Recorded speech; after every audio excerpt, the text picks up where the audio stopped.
Bismillahirrahmanirrahim. Assalamualaikum warahmatullahi wabarakatuh. Magnet rezeki, satu sama terhubung.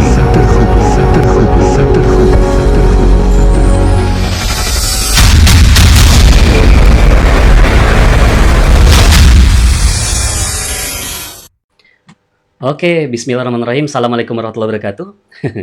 Alhamdulillah, tsumma alhamdulillah, wassalatu wassalamu ala rasulillah wa ala alihi wa sahbihi wa mawalah. Wala haula wala quwata illa billah, amma ba'd. Alhamdulillah, puji syukur kehadirat Allah Subhanahu wa taala yang telah melimpahkan nikmatnya begitu besar kepada kita semua Bapak Ibu ya. Sehingga pada malam hari ini Allah masih memberikan kita kesempatan untuk berjumpa kembali ya, berjumpa kembali dalam kajian online Magnet Rezeki Sulam Papua yang pekan ketiga ya. Alhamdulillah di sini saya lihat tadi udah ada banyak yang masuk ya. Udah ada yang dari udah ada yang dari Cilacap ya, ada yang dari Tarakan, ada yang dari Bulungan ya, Bulungan tuh Kalimantan Utara ya, ada yang dari Sinjai, dari Palopo, dari Masamba ya, macam-macam ya, alhamdulillah. Ini mohon feedbacknya nih, jelas kan ya sinyalnya ya? Coba deh, minta tolong di komen ya. Ini jelas nggak tayangan saya, gambarnya baik gambarnya ataupun suaranya ya? Coba tolong di komen ya. Saya sambil ngecek dulu.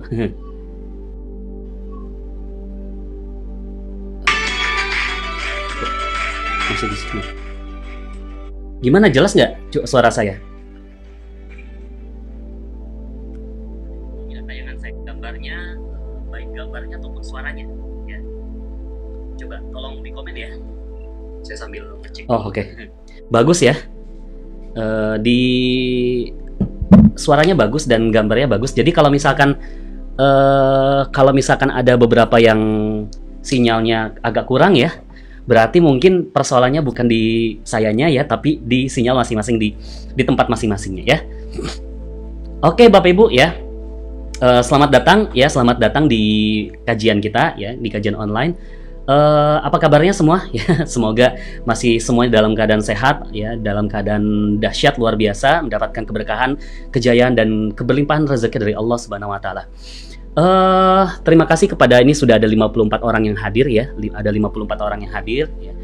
Oke Bapak Ibu ya, insya Allah kita akan belajar pada tema pada hari ini adalah, sebentar saya buka dulu ya, mana nih, menjadi muslim berdaya ya, menjadi muslim berdaya dengan membangun taman kekayaan. Sebentar saya buka dulu materinya ya. Kajian online, oke ini dia. Kajian pada malam hari ini adalah ini dia. Oke ya. Menjadi muslim berdaya dengan membangun taman kekayaan. Ya, menjadi muslim berdaya. Kenapa saya ambil tema ini Bapak Ibu ya? Karena kita ini sekarang menjadi muslim tapi nggak berdaya.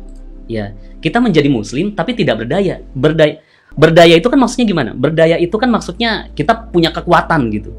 Kita punya kekuatan ya, kekuatan dari segi jamaah gitu ya, kekuatan dari segi harta, kekuatan dari segi finansial, kekuatan dari segi politik gitu ya.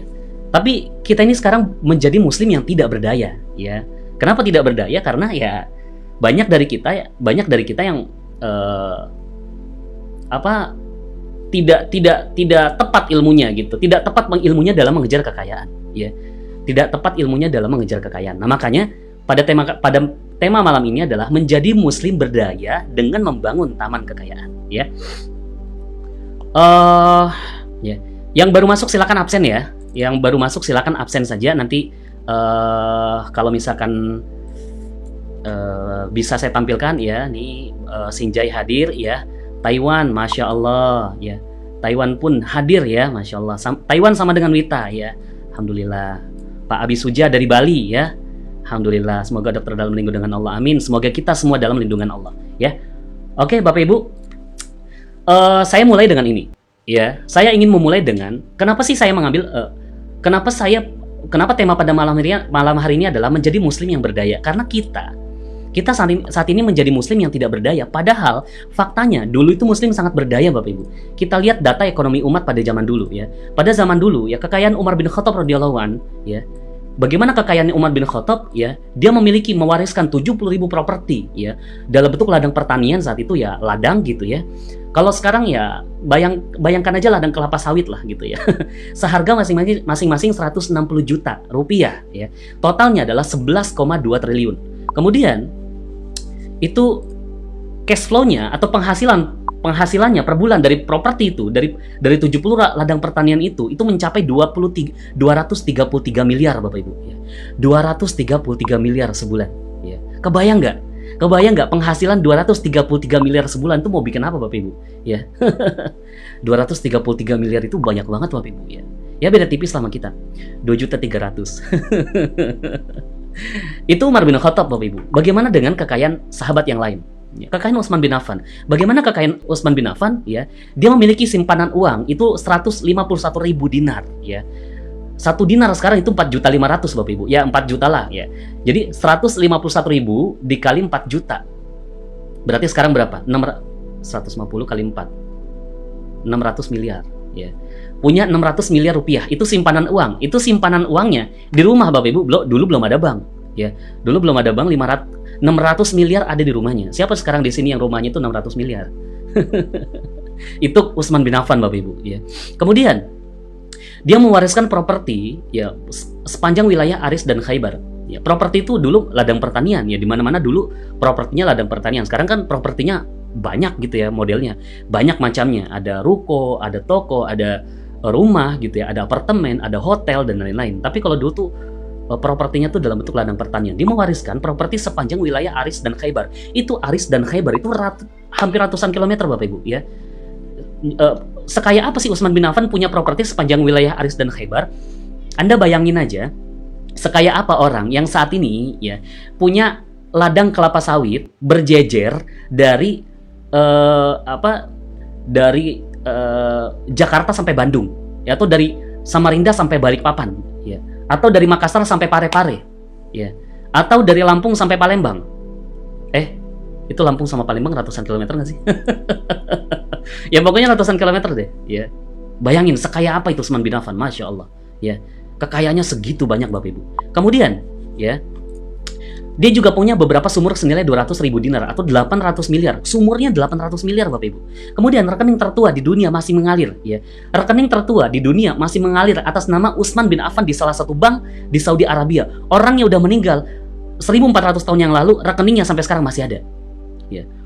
Saldonya banjir Bapak Ibu ya. Bahkan sekarang dibikin hotel. Nama hotelnya Utsman bin Affan di Arab Saudi ya. Bayangin Bapak Ibu, orangnya udah meninggal 1400 tahun yang lalu, rekeningnya masih hidup. Beda tipis sama kita ya. Kita nih Bapak Ibu masih hidup kita ya, rekeningnya udah wafat. Itu Utsman bin Affan Bapak Ibu ya. Ini catatan satu dinar 4 juta sekarang ya. Kemudian ya, kekayaan Zubair bin Awam. Bagaimana kekayaan Zubair bin Awam? 50.000 dinar atau 50 dikali 4 berarti 200 miliar rupiah ya. Kemudian dia punya 1000 ekor kuda perang. Kuda perang dulu sama sekarang itu beda Bapak Ibu ya. Kalau kuda perang itu kayak 2 kali lipatnya kuda ternak sekarang lah gitu ya. Itu kan kalau kuda perang itu harus besar gitu ya, harus bagus gitu ya, prima gitu.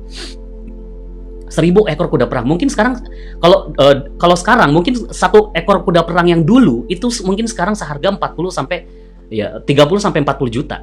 Ya, bayangin sekaya apa punya 1000 ekor kuda perang. Kemudian dia punya 1000 orang budak. Ya, budak sekarang budak nggak ada Bapak Ibu. Ya, tapi sekarang ya yang samanya adalah asisten rumah tangga. Bayangin sekaya apa orang yang ada di rumahnya punya 1000 asisten rumah tangga. Itu lantai Bapak Ibu ubin yang tiap satu ubin yang ngepel beda orang. Ya 1000 mau diapain Bapak Ibu ya, punya 1000 orang budak, Masya Allah. Kemudian kekayaan Amr bin As, dia punya 300.000 dinar atau 1,2 miliar rupiah saat ini ya. Kemudian bagaimana kekayaan Umar bin Auf, Abdurrahman bin Auf ya. Bagaimana kekayaan Abdurrahman bin Auf? Melebihi seluruh kekayaan sahabat, Masya Allah. Yang tadi semua itu Bapak Ibu itu kalah sama Abdurrahman bin Auf. Abdurrahman bin Auf gitu ya, dia ngasih sedekah 100%, besok bisa balik lagi ya. Itulah kekayaan Abdurrahman bin Auf. Abdurrahman bin Auf ini salah satu sahabat yang dikasih keberkahan rezeki ya. Jadi diriwayatkan dia tuh kalau misalkan jalan gitu ya, jalan di padang tandus, kemudian ada batu di bawah gitu ya, ada batu di bawah, dia angkat batu itu, emas ada di bawah. Masya Allah. Coba kita Bapak Ibu ya. Pas diangkat ya kecoa, tutup lagi. Itu kekayaan individu, Bapak Ibu. Nah, bagaimana ketika kenapa mereka bisa seperti itu? Kenapa semua sahabat ini memiliki kekayaan yang sangat luar biasa? Karena mereka tahu ilmunya. Ya, karena mereka mencari ilmu, mereka mencari rezeki dengan ilmu yang tepat. Sedangkan kita saat ini, kita mencari ilmu dengan tidak tepat, gitu ya. Ibaratnya gini, bukan ibarat sih, maksudnya gini. Yang kasih rezeki kan Allah, ya kan? Yang kasih rezeki Allah. Allah yang kasih rezeki, Allah yang punya ketentuannya, Allah yang punya aturannya, Allah yang punya ilmunya. Tapi kenapa kita sekarang masih mencari ilmu untuk mendapatkan rezeki lewat manusia? Ya. Ilmu rezeki barat gitu kan, ilmu barat, ilmu Cina, ilmu apalah segala macam ya. Kita masih mencari dengan ilmu manusia, padahal yang punya ilmu adalah Allah, yang punya rezeki adalah Allah. Maka caranya untuk dapat rezeki adalah pakai cara Allah, bukan pakai cara manusia. Ya. Nah, sekarang kita kebalik Bapak Ibu. Dari TK, enggak TK juga sih, SMP lah. Dari SMP sampai kita kuliah, yang kita pelajarin itu semua ilmu manusia. Ya, seperti yang kemarin kita bahas ya, di pekan kedua ya, dengan modal sekecil-kecilnya untuk mendapatkan untung yang sebesar-besarnya. Secara logika, iya benar gitu ya, secara logika. Tapi ilmunya nggak gitu. Ya, ilmu Allah nggak gitu. Ilmu Allah adalah pentingkan orang lain. Ya, ketika kita mementingkan orang lain, ketika kita mementingkan hati orang lain, ketika kita mementingkan kebahagiaan orang lain, maka kita akan mendapatkan rezekinya. Itu dia. Ya, maka ilmunya nggak sesimpel seperti yang ilmunya tidak seperti yang kita pelajari waktu sekolah. Bertahun-tahun kita pelajari di sekolah Bapak Ibu ya. Bertahun-tahun kita pelajari ilmu di sekolah ya, ilmunya adalah mencari rezeki dengan cara manusia, tapi tidak dengan cara Allah. Nah, bagaimana ketika ilmu Allah ini dimasukkan ke dalam sebuah pemerintahan? Ya. Apa yang terjadi?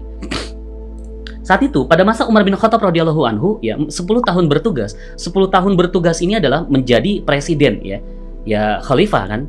Kalau sekarang presiden lah. Kalau dulu kan khalifah ya. Menjadi pemimpin ya. 10 tahun memimpin negara ya. Muaz bin Jabal ini adalah petugas zakat. Dia menuturkan di Yaman sampai kesulitan menemukan seorang miskin pun yang layak diberi zakat. Sampai orang yang dikasih zakat aja, yang layak aja nggak dapat Bapak Ibu ya. Itu di Yaman ya. Mampu menggaji guru di Madinah masing-masing 15 dinar atau 30 juta per bulan. Ini 15 dinar, saya masih ini 30 juta per bulan. Saya masih pakai konversi 15 dinar itu 2 juta. Sekarang 1 dinar 2 juta. Sekarang 1 dinar itu 4 juta. Berarti 15 dikali 4 60 juta sebulan. Dulu Bapak Ibu, guru di Madinah itu digaji 60 juta sebulan. Beda tipis sama kita di Indonesia sekarang. Guru honorer 600.000 sebulan, dirapel 3 bulan, Masya Allah. Itu di masa Umar bin Khattab ya. Coba Umar bin Khattab jadi presiden Indonesia Bapak Ibu, wah Masya Allah. Kemudian pada masa Umar bin Abdul Aziz, penerusnya lagi ya. Ini setelah Ali bin Abi Thalib, kemudian Bani Umayyah, Bani Abbasiyah, dan seterusnya ya. Pada Umar bin Abdul Aziz hanya 3 tahun bertugas menjadi khalifah. Apa yang terjadi? Yahya bin Sa'id, petugas zakat, berkata, ketika hendak membagikan zakat, saya tidak menjumpai seorang miskin pun. Umar bin Abdul Aziz telah menjadikan setiap individu rakyat pada waktu itu berkecukupan. Masya Allah ya. Coba kalau misalkan Indonesia begitu Bapak Ibu ya, nggak ada yang mau dikasih zakat aja nggak bisa Bapak Ibu. Coba sekarang Indonesia kayak gitu ya. Pas mau ada pembagian zakat ya, diumumkan di masjid gitu ya. Pembagian zakat bisa diambil jam 9 pagi gitu ya. Jam 9 pagi diumumkan gitu ya. Jam 7 udah rebutan. Kalau dulu di sana enggak ya. Di sana enggak Bapak Ibu ya. Apa yang terjadi di sana? Ya. Tidak ada sama sekali yang bisa dikasih zakat. Tidak menjumpai seorang miskin pun. Ya. Kakak saya saat ini tinggal di Kuwait. Ya, di Kuwait itu salah satu negara kaya ya. Dan negara kaya, dan ya yang saya tahu juga muslimnya kental di sana. Apa yang terjadi Bapak Ibu? Itu zakat fitrah, itu cerita kakak saya di sana. Kalau zakat fitrah itu tinggal lihat saja siapa penyapu di jalan, itu dikasih. Karena nggak tahu lagi siapa yang mau dikasih ya. Karena nggak ada lagi yang ngambil. Itu apa? Tukang sapu di pinggir jalan itu ya. Itu udah asik aja berdiri gitu. Dapat simpan lagi, dapat lagi, simpan lagi, dapat lagi, simpan lagi. Begitu di sana. Di Kuwait Bapak Ibu, coba seandainya di Indonesia seperti itu, Masya Allah. Kemudian Bapak Ibu, ini kan presiden nih ya. Umar bin Abdul Aziz kan presiden. Gubernurnya, bawahannya itu ngasih surat ke presiden ya. Isi suratnya begini, semua rakyat hidup sejahtera, sampai saya sendiri khawatir mereka akan takabur dan sombong. Tapi apakah ada yang takabur dan sombong? Nggak ada ya. Nggak ada yang sombong saat itu. Apa yang terjadi sekarang? Ya, apa yang terjadi sekarang? Ya, seperti inilah gitu ya. Karena kemarin tuh ada yang dikotomikan gitu ya, ada dipisah gitu ya. Jangan samakan agama dengan politik, jangan satukan agama dengan politik ya. Agama itu mereka bilang agama itu nggak bagus, politik itu nggak bagus. Politik itu kalau bahasa mereka gitu ya, politik itu kotor gitu. Sedangkan agama suci, jangan mengkotorkan agama yang sudah suci gitu ya. Itu bahasa tidak disiplin katanya ya. Sebenarnya yang tidak suci itu politiknya atau orangnya, ya. Yang tidak suci adalah ya politik itu netral Bapak Ibu. Seperti ini ya, seperti yang tadi kita bahas gitu ya. Umar bin Abdul Aziz, kemudian Umar bin Khattab, mereka kaya dan mereka berpolitik, gitu ya. Ketika mereka berpolitik, ilmu Allah masuk dalam politik, apa yang terjadi? Semua makmur. Sekarang kesannya adalah jangan satukan antara agama dengan politik. Ini harus dipisah gitu ya. Ya sehingga apa yang terjadi sekarang? Ya rakyat nggak ada yang sejahtera gitu. Yang sejahtera adalah yang kapitalis gitu. Orang-orang yang memang pemodal. Lah kita siapa gitu ya? Kita nggak punya apa-apa sehingga kita nggak bisa menjadi apa-apa di sini ya. Makanya jangan pernah percaya Bapak Ibu ketika ada yang mengkampanyekan bahwa agama tidak boleh masuk ke politik. Justru orang yang paham agama harus masuk ke dalam politik. Ya, justru orang yang paham agama harus masuk ke dalam politik karena politik ini mencakup semua, ya. Pendidikan iya, sosial iya, kebudayaan iya, ekonomi iya, ya. Lah kalau misalkan puncaknya saja nggak bagus, maka ke bawahnya juga nggak bagus. Akhirnya apa yang terjadi sekarang? Ya, riba di mana-mana gitu ya. Hampir berapa persen sekarang tuh riba di Indonesia tuh? Ya, uang kita aja Bapak Ibu, ya. Uang kertas kita itu syarat dengan riba, ya. Gimana nggak riba? 100 ribu tahun 2010 beda dengan 100 ribu tahun sekarang gitu ya. Apa nggak riba namanya, ya kan? Itu kan ada pengurangan gitu ya. Yang diuntungkan siapa? Yang diuntungkan adalah yang penguasa, yang memegang itu semua gitu. Maka ya yuk sama-sama kita saya nggak mau kampanye juga. Saya nggak mau jadi presiden Bapak Ibu ya, belum.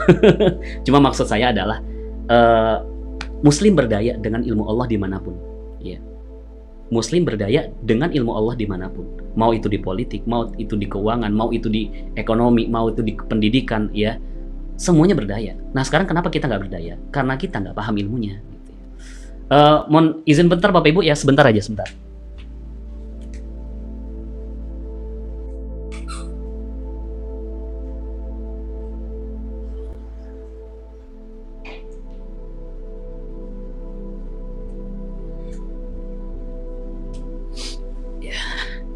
Mohon maaf Bapak Ibu, mulut saya kering.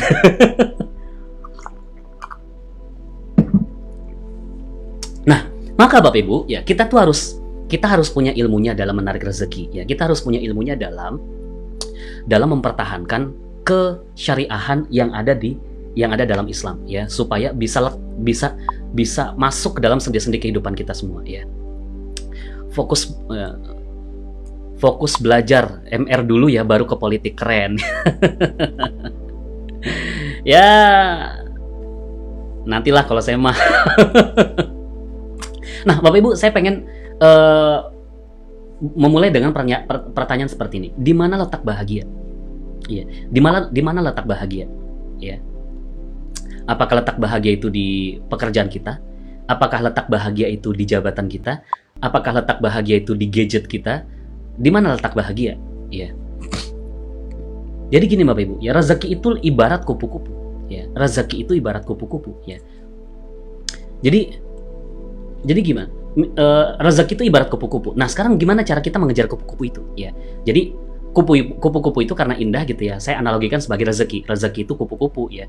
Kupu-kupu itu ibarat rezeki, ibarat harta gitu ya, jabatan, keuangan dan lain-lain. Nah, ada dua cara untuk mengejar kupu-kupu. Ya, ada dua cara untuk mendapatkan kupu-kupu. Cara yang pertama adalah dengan menggunakan jaring, ya. Dengan menggunakan jaring, tangkap satu kupu-kupu gitu ya, masukkan ke dalam sangkar. Besoknya mikir gitu ya, satu jaring tangkap satu kupu-kupu. Kalau gitu saya pakai 2 jaring deh. Besok 2 jaring ditangkap 2 kupu-kupu, masukkan ke dalam sangkar gitu ya. Kemudian ya, Kemudian besoknya lebih jago lagi, pakai 4 jaring di tangan gitu ya. 4 jaring, tangkap 4 kupu-kupu, masukkan ke dalam sangkar. Besoknya lebih jago lagi, 8 jaring ya. 8 jaring, tangkap 8 kupu-kupu, masukkan ke dalam sangkar ya. Suatu ketika saat terkumpul 1000 kupu-kupu dalam sangkar, bagaimana cara kita bermain dengan salah satu kupu-kupu? Ya. Misalkan kita terkumpul nih, suatu ketika terkumpul 1000 kupu-kupu dalam sangkar kita. Kemudian kita ingin bermain saja dengan satu saja kupu-kupu, ya. Kita ingin bermain saja dengan satu kupu-kupu. Kemudian ya kita buka tuh pelan-pelan gitu ya. Kita buka pelan-pelan pintu sangkarnya. Apa perasaan kita? Ya, apa perasaan yang muncul? Ya. Apa yang perasaan yang muncul? Galau, ya, gelisah, khawatir gitu ya. Kenapa? Karena takut yang lepas. Ya, karena yang takut yang lepas bukan cuma satu tapi semuanya. Itulah Bapak Ibu. Itulah kalau kita mengejar kupu-kupu. Nah, sedangkan pendidikan di Indonesia mengajarkan kita untuk menangkap kupu-kupu. Ya. Pendidikan di Indonesia itu mengajarkan kita untuk menangkap kupu-kupu. Ya. Coba aja kalau misalkan kita misalkan anak kita bertanya gitu ya. "Pah, untuk apa kita belajar yang rajin?" Terus kita jawab sebagai orang tuanya, "Untuk dapat nilai yang bagus, Nak." Terus anak kita nanya lagi, Terus buat apa lagi? Supaya bisa kuliah di kampus yang bagus. Terus supaya dapat pekerjaan. Terus supaya bisa menikah. Terus, ya. Terus apa lagi? Ya, terus bahagianya di mana? Ya. Bahagianya di mana? Ya. Kita tuh punya bahagia, Bapak Ibu. Kita letak bahagia kita nggak paham letak bahagia kita di mana gitu ya. Misalkan waktu kita kuliah gitu ya, waktu Anda kuliah zaman dulu gitu ya. Anda baru bisa bahagia gitu ya kalau misalkan dapat nilai yang bagus. Udah dapat nilai yang bagus, belum gitu ya, belum bahagia lagi. Anda baru bisa dapat bahagia kalau misalkan Anda bisa menjadi yang terbaik di kelas.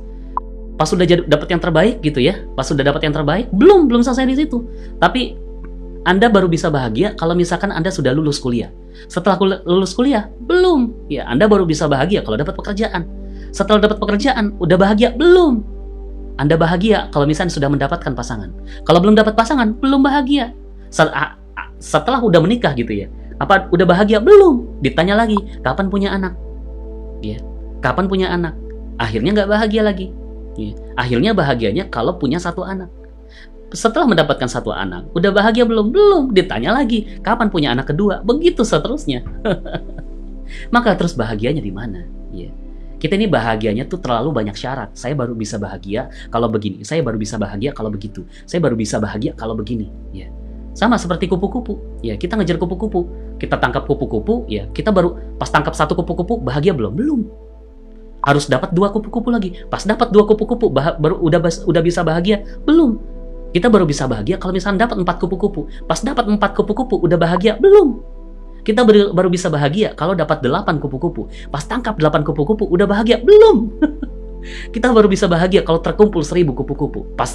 Pas terkumpul 1000 kupu-kupu, yang muncul adalah perasaan cemas, was-was, khawatir, gelisah, takut. Takut apa? Takut semua yang sudah dikumpulkan lepas. Itu dia. Akhirnya kita tidak bisa bahagia sampai kapanpun. Ya. Maka Bapak Ibu, ya, kalau mau dapatkan kupu-kupu, ya, nih maaf, kalau mau ya, kalau mau dapatkan kupu-kupu, ini maaf, nggak tepat ngetik ya. Kalau mau dapatkan kupu-kupu, kenapa tidak membangun taman? Maka kalau misalkan mau dapat kupu-kupu, ya udah kita bangun taman gitu ya.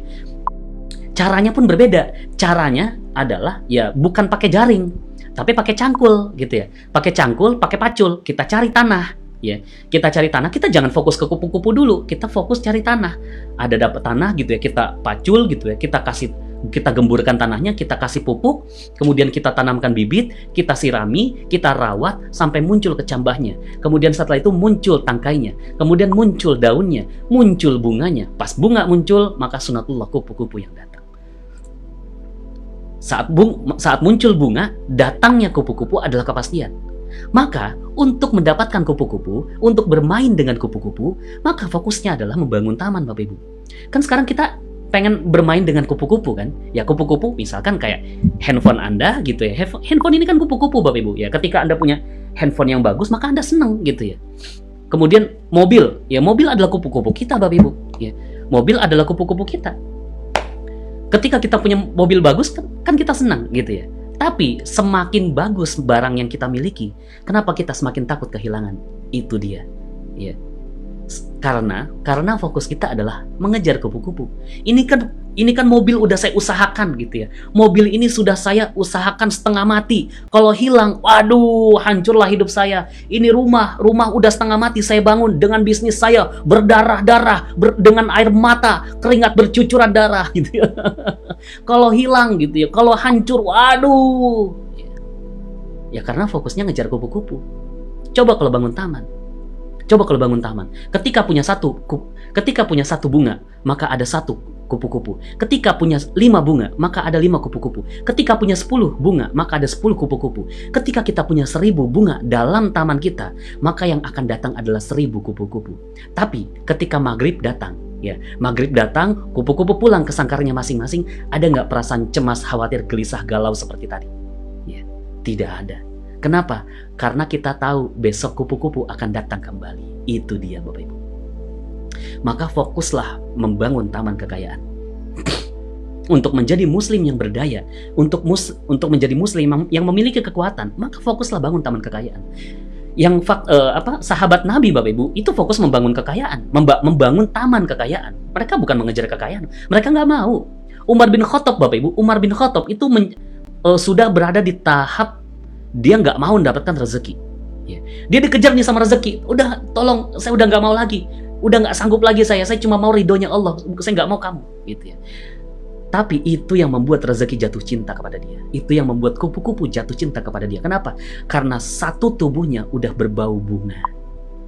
Sehingga kupu-kupu yang akan datang. Maka coba sekarang kita lihat. Ya. Coba sekarang ini tubuh kita sudah harum bunga belum Bapak Ibu? Tubuh kita ini sudah seharum bunga atau tidak? Ataukah kita sudah membangun taman kekayaan? Apakah kita sudah memiliki tamannya? Ya. Maka yang selama ini kita lakukan itu mengejar kupu-kupu dan kita nggak punya taman. Ya.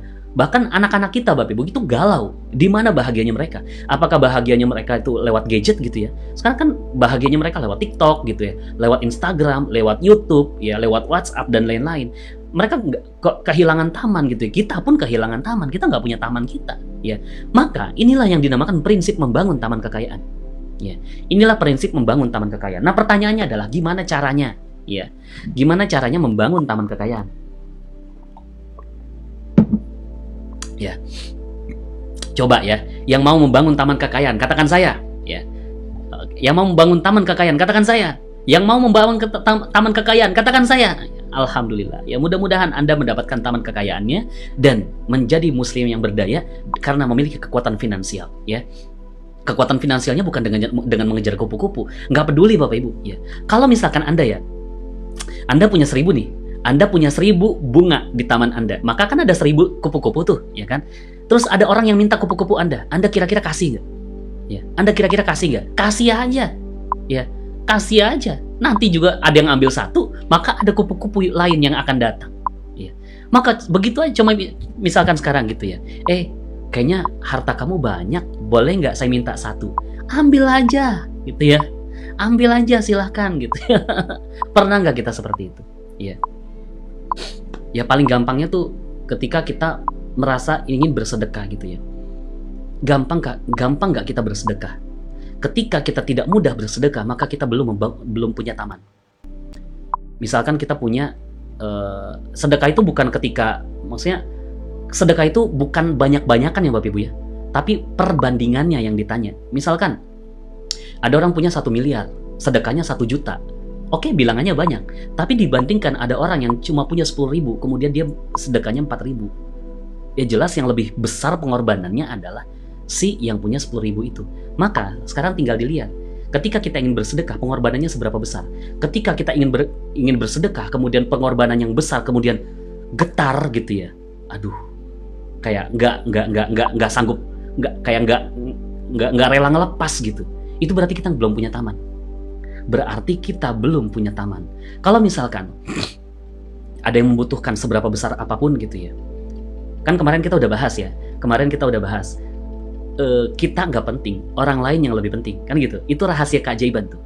Kita nggak penting, orang lain yang lebih penting. Nah, ketika ada sekarang di dalam kondisi pandemi seperti ini, mungkin keuangan kita lagi nggak bagus, gitu ya. Mungkin ada yang dipecat dari pekerjaannya, mungkin ada yang dirumahkan dari pekerjaannya, gitu ya. Mungkin ada yang bisnisnya omsetnya berkurang. Ketika kita kondisinya lagi nggak bagus, kemudian ada orang datang kepada kita ingin meminta harta kita, bagaimana perasaan kita? Apakah dengan perasaan lapang ngelepas atau tahan-tahan harta kita? Ketika kita tahan-tahan harta kita, bisa jadi artinya kita yang belum punya taman. Maka gimana caranya untuk mendapatkan taman? Cara membangun taman adalah fokus kepada 3 hal. Ya. Jadi gini Bapak Ibu, taman itu adalah simbol kebahagiaan. Ya. Ketika kita bahagia, maka itulah taman kita. Ketika kita bahagia, itulah taman kita. Ketika kita nggak punya kebahagiaan, ketika bahagia kita masih pakai syarat, ketika kita nggak tahu kebahagiaan kita letaknya di mana, maka kita belum punya taman. Ya. Misalkan, sekarang dalam kondisi uang nggak punya, gitu ya. Apakah Anda bahagia atau tidak? Ketika Anda tidak punya uang, kemudian Anda tidak bahagia, Anda gerasa gerusu gitu ya. Aduh gimana nih, pinjam sana, pinjam sini gitu ya. Kemudian bisnis Anda sekarang nggak bagus gitu ya. Pas bisnis ada lagi nggak bagus sekarang, kemudian Anda gelisah, besok mau makan apa gitu ya. Kemudian ketika Anda punya bos, ketika Anda jadi bos, ya. Ketika Anda jadi bos, kemudian bisnis lagi nggak bagus, Anda malah merumahkan pegawai setengahnya gitu ya. Merumahkan tanpa digaji, ya. Kemudian Anda nggak bahagia gitu. Maka Anda belum punya taman. Maka Anda belum punya taman, ya. Maka taman itu adalah kebahagiaan. Ketika Anda bahagia sampai kapanpun, ya, kupu-kupu akan datang. Kupu-kupu akan datang kepada orang yang bahagia tanpa syarat. Ketika bahagia kita masih pakai syarat, Bapak Ibu, maka kupu-kupu nggak mau datang kepada kita. Umar bin Khattab, Abdurrahman bin Auf, Utsman bin Affan, Abu Bakar As-Siddiq, Zubair bin Awam, ya, Amr bin As, itu semua orang yang membangun taman. Hidupnya udah kaya aja udah, ya. Hidupnya tuh udah bahagia sampai kapanpun, apapun yang terjadi pada mereka. Ya. Maka gimana caranya? Pertama, fokus kepada pikiran yang positif. Ya. Ketika pikiran kita bisa positif, ya, dalam kondisi apapun, ya sekarang gitu ya, dalam kondisi pandemi, apa yang kita lakukan, apa yang bisa kita lakukan, ya, terhadap ekonomi yang sedang tidak baik ini, ketika kita gerasa gerusu gitu ya, kemudian pikiran udah nggak bagus, aduh gimana nih, ya Allah kenapa Allah kasih ini wabah, ya Allah kenapa Allah kasih turunkan ini, tidak turunkan saya rezeki, maka kita kehilangan taman kita. Itu yang pertama tuh, pikiran yang positif. Yang kedua adalah perasaan yang positif. Ketika hati nggak tenang, Bapak Ibu, ketika hati kita nggak tenang, berarti kita kehilangan taman. Ya. Kita kehilangan taman. Ketika kita kehilangan taman, maka kupu-kupu nggak mau datang. Ya. Kupu-kupu juga nggak mau datang. Ya. Kemudian yang ketiga adalah motivasi atau niat, ya, atau nilai spiritual yang positif. Ya. Jadi 3 hal ini Bapak Ibu, pikiran yang positif, ya, pikiran yang positif, perasaan yang positif, dan motivasi yang positif, niat yang positif. Nah, ketiga hal inilah yang menjadi konsep dasar magnet rezeki. Ya. Makanya kalau misalkan Anda baca buku Magnet Rezeki, Bapak Ibu, bukunya tuh fokus kepada 3 hal ini kan, ya kan? Bagaimana the power of positive thinking, the power of positive feeling, dan the power of positive motivation. Ya fokusnya ke 3 hal ini, karena 3 hal ini adalah konsep dasar untuk apa? Untuk menjadi magnet bagi rezeki. Itu kan taman Bapak Ibu, taman itu magnet bagi kupu-kupu, bunga itu magnet bagi kupu-kupu. Nah Anda harus jadi magnet. Anda harus jadi magnet. Cuma kan magnet itu, ya, magnet itu kan harus diasah gitu ya. Magnet ini bisa jadi kita sebenarnya magnet, cuma magnet yang berkarat. Nggak mau datang pada kita, nggak ada yang mau datang pada kita gitu ya, karena kita menjadi magnet yang nggak jelas gitu ya. Kita magnet tapi kita menolak, kita magnet tapi kita menolak rezeki ya, karena ya magnet kita berkarat gitu. Maka fokuslah 3 hal ini untuk mendapatkan rezeki, karena 3 hal ini adalah konsep dasar ya. Nah, ini ya, jangan fokus dulu ke sini ya. Jangan fokus dulu ke sini ya. Fokus dulu ke sini ya. Pikiran itu Bapak Ibu. Sekarang kita bahas satu-satu. Tentu saja saya nggak bisa bahas terlalu detail ya. Saya tidak bisa bahas terlalu detail karena memang waktunya juga tidak cukup ya untuk membahas semua. Tapi ya saya kasih gambaran besarnya saja ya. Nanti Anda bisa tinggal baca lagi bukunya ya. Buku Magnet Rezeki. Nah, pikiran Bapak Ibu itu memiliki kekuatan yang luar biasa. Ya, ketika pikiran kita positif, itu akan datang pada kita. Ya, suudzon adalah salah satu perisai rezeki. Kita udah belajar kan perisai rezeki ya. Kita udah belajar perisai rezeki ketika kita memiliki dosa gitu ya. Ada perisai di sekitar kita, maka rezeki itu nggak mau datang. Rezeki nggak mau datang gitu ya. Rezeki terpantul gitu ya. rezeki nggak akan datang pada kita karena kita memiliki perisai. Nah, pikiran yang tidak positif adalah perisai rezeki. Dan suuzon itu kan pikiran yang tidak positif, ya kan?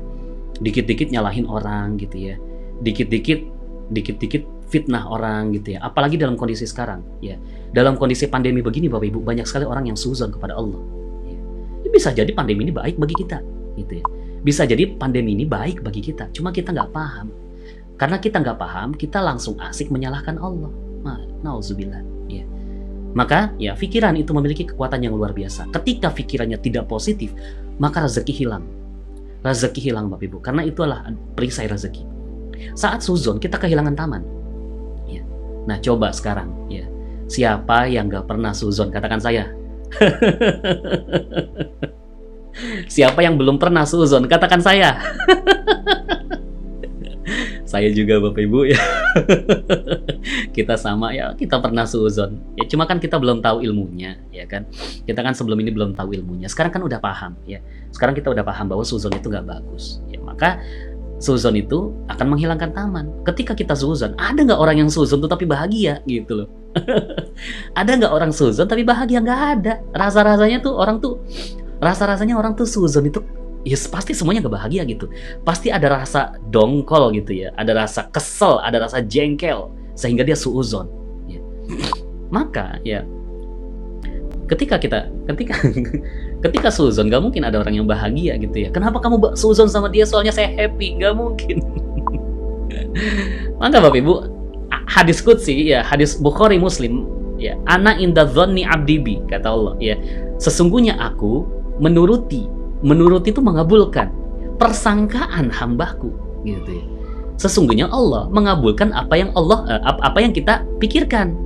Jadi gini Bapak Ibu, ya, selama ini kan kita minta sama Allah begini ya. Ya Allah, saya ingin begini. Ya Allah, bisnis saya naikkan ya Allah. Ya Allah, berikan saya rezeki. Ya Allah, baguskan bisnisku ya Allah. Ya Allah, naikkan jabatanku ya Allah. Cuma di sini doang Bapak Ibu. Cuma di sini doang nih. Memintanya cuma di sini. Coba setelah selesai doa,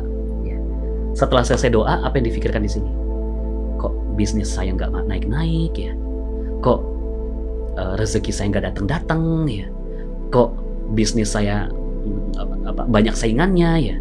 Kok karir saya nggak naik-naik? Kok bos saya pelit? Ya segala macam gitu ya. Akhirnya disinilah yang Allah kabulkan. Yang di sini mah cuma perwujudan keinginannya kita aja Bapak Ibu. Tapi yang Allah kabulkan itu yang ada di sini. Ana indal dzanni. Ya, dzon itu kan prasangka. Bukan di sini Bapak Ibu. Ya. Bukan di sini. Makanya hadisnya tuh bukan begini. Iya. Hadisnya bukan begini. Ana inda du'a abdi. Bukan gitu. Ya. Hadisnya bukan ana inda du'a abdi. Bukan mengabulkan doa hambaku, tapi mengabulkan dzon. Ya, mengabulkan zonnya. Ana inda zonni abdi bi. Karena pikiran kita adalah doa. Itu dia. Pikiran kita adalah doa. Siapa sekarang yang selalu berpikiran tidak positif? Ya. Nah, taman yang paling indah adalah husnuzon billah. Taman yang paling indah adalah husnuzon billah. Ketika kita husnuzon billah, kita positive thinking kepada Allah, maka itulah taman yang paling bagus. Itu taman yang paling indah. Semua yang datang dari Allah adalah nasib terbaik untuk kita, termasuk pandemi yang saat ini terjadi. Ya, termasuk pandemi yang saat ini terjadi, itu semua nasib terbaik untuk kita. Nggak ada yang nggak bagus. Ya. Maka Bapak Ibu, pikiran yang positif itu bisa dilakukan sendiri. Ya. Pikiran yang tidak positif, pikiran yang positif itu bisa dilakukan sendirian. Anda nggak butuh teman, Anda nggak butuh bantuan, itu bisa dilakukan sendirian. Yang tidak bisa dilakukan sendirian adalah perasaan yang positif. Ini dia. Perasaan yang positif itu nggak bisa dilakukan sendiri Bapak Ibu, harus ada bantuannya ya. Perasaan itu berkaitan dengan hati. Kalau pikiran berkaitan dengan otak, perasaan berkaitan dengan hati. Hati itu kolbu ya, kolbu ya. Nah, ketenangan jiwa adalah perasaan yang positif. Ketika Anda tenang hatinya, apapun yang terjadi ya, itulah perasaan yang positif. Kadang Bapak Ibu, terkadang di sini bisa nih, wow keren, tapi di sini deg-degan, ya kan? Wow keren. Kerennya di mana? Bisnis saya hancur, rumah kebakaran. Wow kerennya di mana? Di sini deg-degan. Ya, maka ini harus sinkron. Ya, di sini sama di sini itu harus sinkron Bapak Ibu. Ketika nggak sinkron, maka konslet. Ya. Ketika konslet, tamannya pun hilang. Ya, bisa tenang terhadap semua persoalan, itulah taman. Ya, bisa tenang terhadap semua persoalan, itulah tamannya. Dalam kondisi kayak gini, dalam kondisi pandemi seperti ini, ya mungkin sekarang kondisinya nggak terlalu setidak mengenakan yang awal pandemi ya. Ya mungkin sekarang ya walaupun pandemi masih ada, tapi pelan-pelan udah kembali kepada ya namanya new normal gitu ya. Sebenarnya new normal itu istilah yang kurang tepat gitu ya. Harusnya adalah new darurat gitu, darurat life ya. Maka jantung yang berdebar atau deg-degan itu tanda taman itu hilang ya. Nah sekarang siapa nih yang nggak pernah deg-degan ya? Ditagih debt collector, waduh itu langsung duduk gitu ya. Ditagih amanah gitu ya. Kemudian bisnis nggak bagus, langsung duduk gitu ya. Selalu Bapak Ibu ya. Ketika jantung deg-degan ya, berdebar, bukan berdetak ya. Kalau berdetak wajib. Kalau berdetak itu wajib, ya nggak boleh berdebar ya, deg-degan. Itu nggak boleh ya. Karena itu adalah tanda rezeki hilang. Ya, tanda taman itu hilang. Dan ini ilmiah Bapak Ibu. Ini ilmiah. Ya. Kenapa ketika jantung berdebar, deg-degan itu tanda rezeki hilang? Karena ini ilmiah. Ya. Cuma saya nggak bahas, saya nggak bisa bahas secara dalam gitu ya di sini karena waktunya nggak cukup. Tapi kalau Anda ikut TWMR level 2, Anda ikut materi saya tentang jantung dan keajaiban, ini ilmiah banget. Ya. Saya di situ saya jelaskan secara ilmiah, ada peran hormon di sana. Ada peran hormon di sana ketika jantung berdebar gitu ya, ada peran hormon, kemudian ketika jantung berdebar itu rezeki hilang, itu ada semua ya. Dan ini ilmiah ya. Jadi ya pokoknya percaya aja dulu lah sampai Anda ikut TWMR level 2 ya. Nah, gimana caranya untuk tetap tenang gitu ya? Gimana caranya untuk tetap tenang? Ya, caranya adalah ala bidzikrillahi tatmainnul qulub. Ya. Ala bidzikrillahi tatmainnul qulub. Hanya dengan mengingat Allah maka hati menjadi tentram. Ini dalam surat 13 ayat 28. Maka kalau pikiran yang positif itu Anda bisa lakukan sendiri Bapak Ibu. Tapi kalau perasaan yang positif, Anda butuh teman, ya. Anda butuh alat. Nah, alatnya itu untuk mencapai ketenangan kepada Allah. Ya. Ala bidzikrillahi tatmainnul qulub. Makanya gini Bapak Ibu, ya. Saya kemarin diingatkan, ya. Saya kemarin diingatkan sama kakak saya. Saya belajar hipnoterapi, ya. Saya belajar hipnoterapi gimana caranya menenangkan diri dengan hipnoterapi. Kemudian saya diingatkan sama kakak saya, ya, kakak pertama saya, kakaknya Pak Nas juga. Ya. Kakak saya bilang begini, hati-hati, jangan sampai menuhankan hipnoterapi. Ya. Karena ya dulu sebelum saya magnet rezeki Bapak Ibu, ya memang bagi saya hipnoterapi itu kunci bagi saya gitu, kunci untuk menenangkan jiwa bagi saya dulu. Ya. Sehingga kakak saya negur gitu, hati-hati menuhankan hipnoterapi karena ala bidzikrillahi tatmainnul qulub. Cuma Allah yang bisa bikin kita tenang. Setelah itu saya baru oh iya, benar juga. Selama ini saya menuhankan itu gitu. Nah, banyak orang di sekitar kita yang menuhankan itu semua gitu ya. Menuhankan hipnoterapi. Mohon maaf. Mungkin Anda pelajari hipnoterapi juga sama seperti saya gitu ya. Kayak misalkan teknik sugesti, tenangkan diri Anda, rilekskan diri Anda. Dalam kondisi tenang, Anda semakin rileks, semakin nyaman, semakin santai, semakin tenang, semakin nyaman, semakin santai. Itu dulu teknik saya Bapak Ibu. Itu teknik saya dulu untuk menenteramkan hati. Ya, ketika nggak sehat, ketika stres gitu ya, itu teknik saya, teknik relaksasi, dan itu ternyata tidak tepat. Begitu juga dengan NLP, ya. Ilmunya bagus. Saya nggak bilang ilmu NLP nggak bagus, saya nggak bilang hipnoterapi nggak bagus. Saya belajar hipnoterapi, saya belajar NLP. Cuma bukan itu yang menjadi alat untuk menenangkan hati. Itu cuma tools untuk ya apa ya, ibaratnya kita mau kenyang, makan gitu ya, makan nasi. Nah, yang nasi itu alat yang bikin kita kenyang gitu ya. Sendok itu alat bantu ya kan? Sendok itu alat bantu, tapi yang bikin kenyang adalah nasinya. Sama kayak gitu. Itu hipnoterapi itu cuma alatnya aja, tools gitu ya. Tapi yang bikin tenang bukan hipnoterapinya, bukan NLP-nya, tapi Allah ya. Makanya saya sekarang kayak misalkan bisa nggak kita bikin zikir pakai teknik hipnoterapi, teknik relaksasi? Saya pakai gitu ya. Sholat saya pakai teknik relaksasi gitu ya, supaya kemudian Allahu Akbar ya. Jadi bukan hipnoterapinya gitu ya, tapi itu cuma alat untuk menuju kepada Allah, itu dia. Karena ala bidzikrillahi, bukan ala bi hipnoterapi gitu ya, bukan ala bi NLP, bukan ala bi Ho'oponopono Ta'baindul Qulub, tapi ala bidzikrillah, dengan mengingat Allah ya. Allah yang punya semuanya ya. Perasaan yang positif hanya bisa didapatkan dengan ibadah, harus dengan bantuan Allah Subhanahu wa taala ya. Kalau pikiran yang positif itu bisa sendirian, tapi kalau perasaan yang positif itu harus bantuan Allah ya. Maka ibadah adalah taman yang paling indah ya. Itu taman yang paling indah Bapak Ibu, maka kejarlah ketenangan hati. Nah, sekarang ibadah kita itu, ini ada pertanyaan ya. Kalau alphametic brainwave itu apa termasuk hipnoterapi? Ini kalau brainwave itu kan dia gelombang otak ya.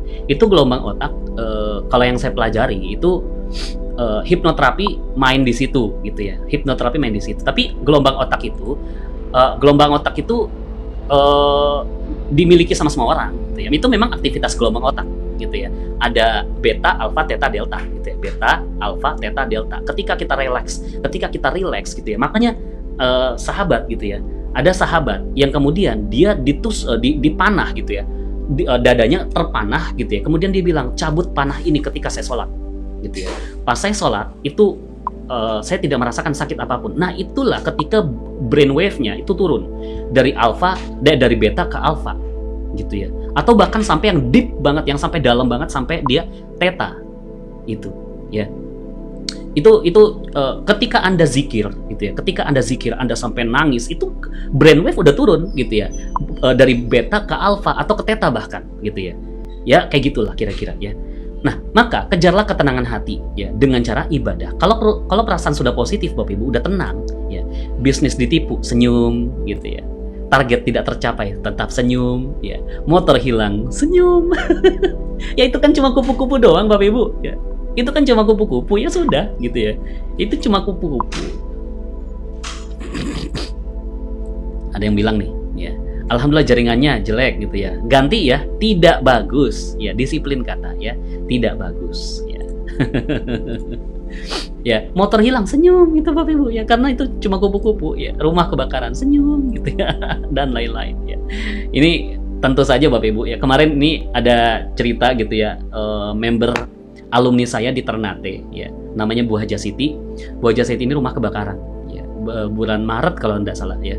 Bulan Maret itu rumahnya kebakaran. Itu dia udah cuma geleng-geleng kepala doang Bapak Ibu. Yang lainnya sibuk katanya ya. Yang kata dia sendiri ya, yang lainnya sibuk gitu ya, bawa air gitu ya. Ini segala.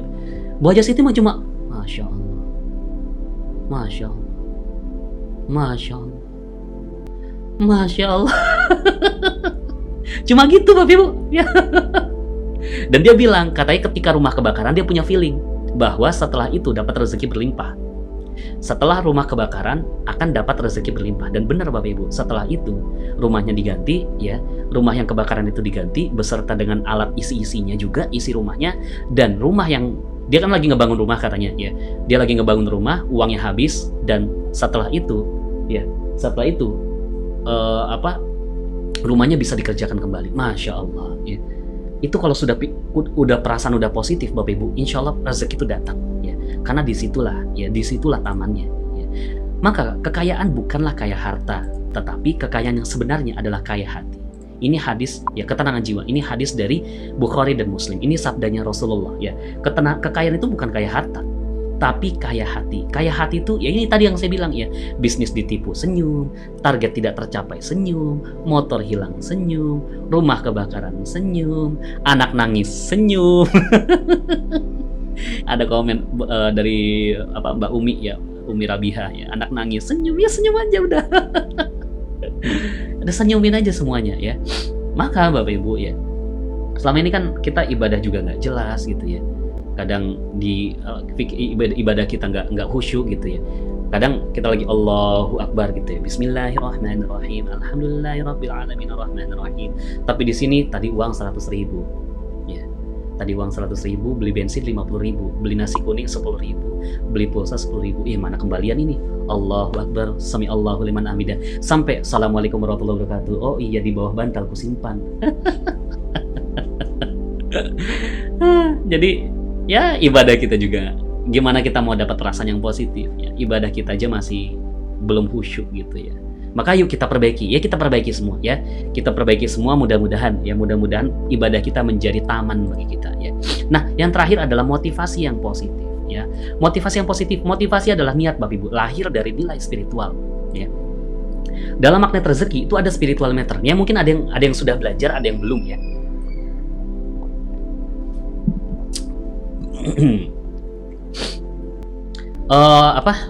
Dalam magnet ada yang udah belajar spiritual meter, ada yang belum gitu ya.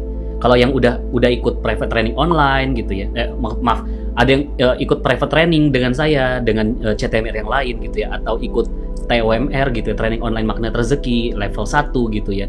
Di situ sudah dibahas tentang spiritual meter ya, bahwa niat yang positif itu betul-betul kunci Bapak Ibu ya.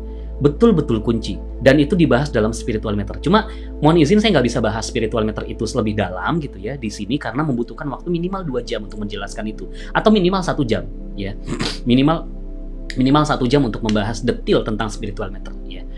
Tapi gambarannya gini, gambarannya adalah ya, gambarannya ada, Anda bayangkan speedometer ya, Anda bayangkan speedometer yang ada di motor atau di mobil ya, dia ada angkanya, ada 0 km per jam, 20 km per jam, 40 km per jam, 80 km per jam, 100 km per jam, 120 km per jam. Dia naik dan turun ya.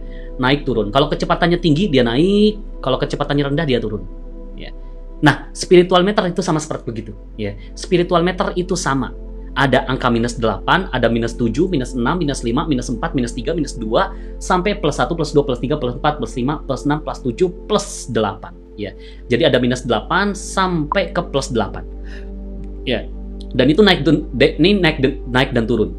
Ada zona minus dan ada zona plus. Zona minus adalah zona yang tidak positif. Zona plus adalah zona keajaiban. Zona ketidakajaiban, zona keajaiban. Makanya motivasi yang positif itu akan membawa Anda ke dalam keajaiban. Ketika Anda tidak ajaib hidupnya, maka bisa jadi spiritual meter Anda tidak positif. Contoh nih, saya kasih bocoran dikit. Marah itu ada di -2 ya. Marah itu ada di -2. Coba sekarang di sini siapa yang belum pernah marah? Ya, ada nggak? Atau dalam seminggu terakhir ya, siapa yang tidak pernah marah ya? Ada nggak yang tidak pernah marah dalam waktu 1 minggu terakhir? Katakan saya. Itu marah itu -2 Bapak Ibu ya. Marah itu -2 ya, wajar.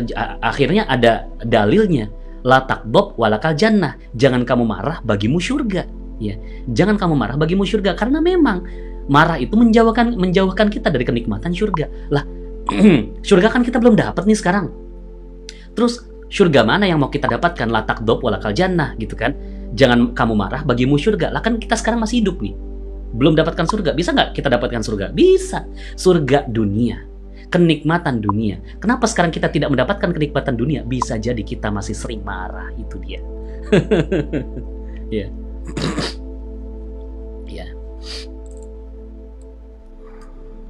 Kalau marah kita cepet-cepet istighfar, gimana dok? Iya, ya. Istighfar itu positif, ya. Istighfar itu positif, ya. Masuk dalam +1, ya. Tapi istighfarnya jangan gini ya. Astagfirullah, itu anak Badung banget. Astagfirullah, ini suami gitu ya. Nggak gitu istighfarnya. Istighfarnya ke diri sendiri, ya.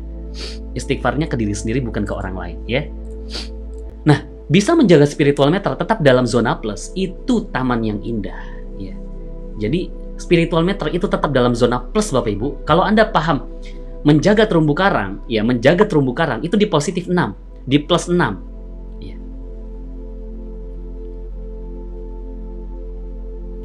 Daringin itu apa ya?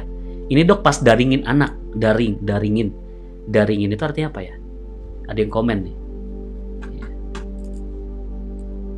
Ini dok pas daringin, mana?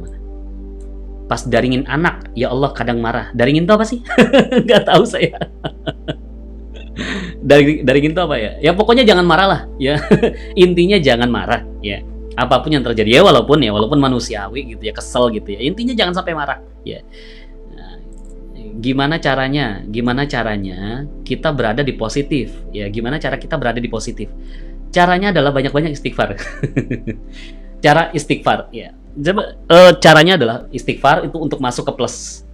Oh, daring belajar online, daringin. Oh itu maksudnya. Daringin.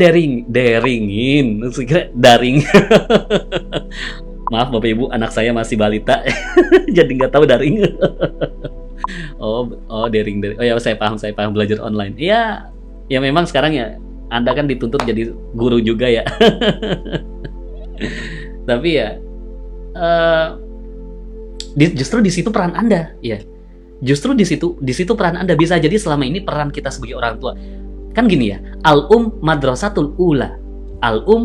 Madrasatul ula, umi, ya, ibu adalah madrasah utama bagi anak, ya. Bisa jadi selama ini kita tuh ngemadrasahin anak, nyekolahin anak ke orang lain, kita nyuruh mereka mendidik anak kita gitu ya. Kita nyuruh mendidik anak kita. Nah, sekarang Allah nyuruh kita mendidik anak kita sendiri.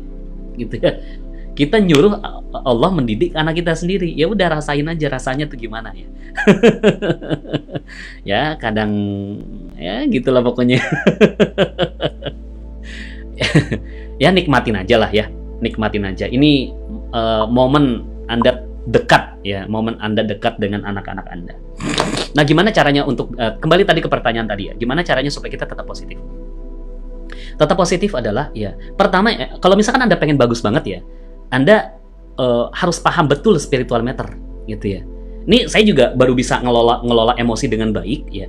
Saya bisa ngelola emosi dengan baik setelah saya paham betul spiritual meter. Dulu Bapak Ibu, sebelum saya paham spiritual meter itu, waduh, saya tuh temperamen Bapak Ibu, sama istri tuh marah terus gitu ya, istri juga marah terus gitu ya, akhirnya ya terjadi konflik gitu. Tapi setelah saya paham betul-betul tentang spiritual meter, alhamdulillah saya menjaga betul supaya saya tidak masuk ke -2 ya. Saya jaga betul supaya saya tidak masuk dalam marah gitu. Ya. Jadi ketika betul-betul kita paham spiritual meter itu enak gitu ya. Makanya beruntunglah Anda yang sudah belajar di TOMR ya. Belajar di training online magnet rezeki atau di camp online magnet rezeki. Tapi insya Allah kalau misalkan Anda mau fokus Bapak Ibu, kalau misalkan Anda mau fokus belajar tentang spiritual meter, yuk nanti sama-sama kita belajar di private training online ya. Di private training online magnet rezeki yang insya Allah kita akan lakukan di hari Ahad nanti ya. Tanggal 30 ya, tanggal 30 hari Ahad nanti insya Allah kita akan belajar tentang spiritual meter di sana ya. Nah, prinsip ekonomi kapitalis menjauhkan kita dari tamat ya. Itu kemarin yang saya bahas tentang dengan modal sekecil-kecilnya untuk mencapai keuntungan yang sebesar-besarnya. Ini prinsip ekonomi kapitalis. Itu menjauhkan kita dari taman Bapak Ibu. Makanya Anda nggak boleh gitu ya. Anda nggak boleh pakai prinsip itu gitu. Kan kita udah bahas kemarin kan. Itu nggak boleh gitu. Dok, gimana kalau anak suka ngeluh setiap disuruh ya? Pakai konsep garis kebenaran ya. Oh, udah belajar belum garis kebenaran ya? Kalau Anda udah belajar garis kebenaran, yang salah siapa? Yang salah adalah saya yang salah ya. Saya yang salah.